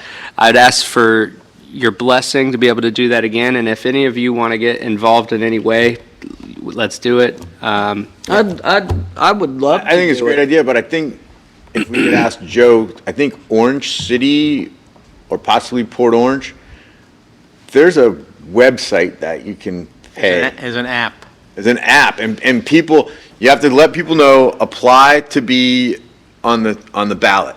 And they apply, and then there's an app, and it shows you which houses, so the people can go from 123 Main Street to whatever, and then they vote on their phone. It's very inexpensive. Port Orange did it, right? I think Expensive or inexpensive. Oh, okay. I'll take a look at it and see. Yeah, that would I be a think lot that- easier. That makes it so much easier. streamline They it, post yeah. a map on their website and Yeah. little stars where to go, and I actually didn't know they go did to that. the next level. Yeah, let's do that. Sounds like a good And idea. what I might try to do too this year is reach out to a couple local businesses and get a couple gifts for, like whether it's a gift card or whatnot. If you need I know we got help with that. Serenos over here, so Hey, there we go. Chris, if you need So- help with that, let me know. I Okay, could probably great. get it from a couple Please, places. please And we do. may want to reach out, there's a new company in town called Shack Shine. I don't know if you heard of it. Shack Shine? No. What is it? They pressure clean and clean your windows and clean your house, but they make a boat ton of money putting up Christmas decorations. You call them and they have commercial lights, they make it custom to your house, they put them up, and after Christmas, they take them down and they store all your ornaments at all the board storage, and then next year, they come and put them up again. Wow. Wow. I need to call them. about that. Hey, I could be lazy then. They're a new business in town? They're in Ormond, they're at the old SR Perrott building there in Granada. Shack shop? Jack, I used them the other day, they did a phenomenal job on my Wow. house. Really? What do you mean you used, They not pressure Christmas? cleaned the house, they Oh, cleaned the okay. gutters, they You cleaned the gonna use them for windows. Christmas?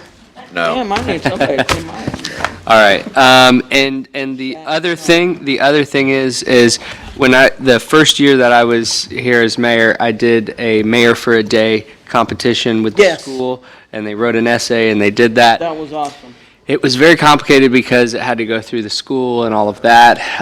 So I've looked into what other mayors have done across the United States. I'd like to be able to do that again, except this time just open it up with criteria directly submitted to myself. Oh, and not I'll through the be- school. I'll be able to, yeah. So it doesn't, there was too many restrictions to the school. It was way too hard. Wow. And in fact, they picked the person and that was it, and nobody could see it or anything. So if I could have that blessing, I don't know when I need to start putting that together.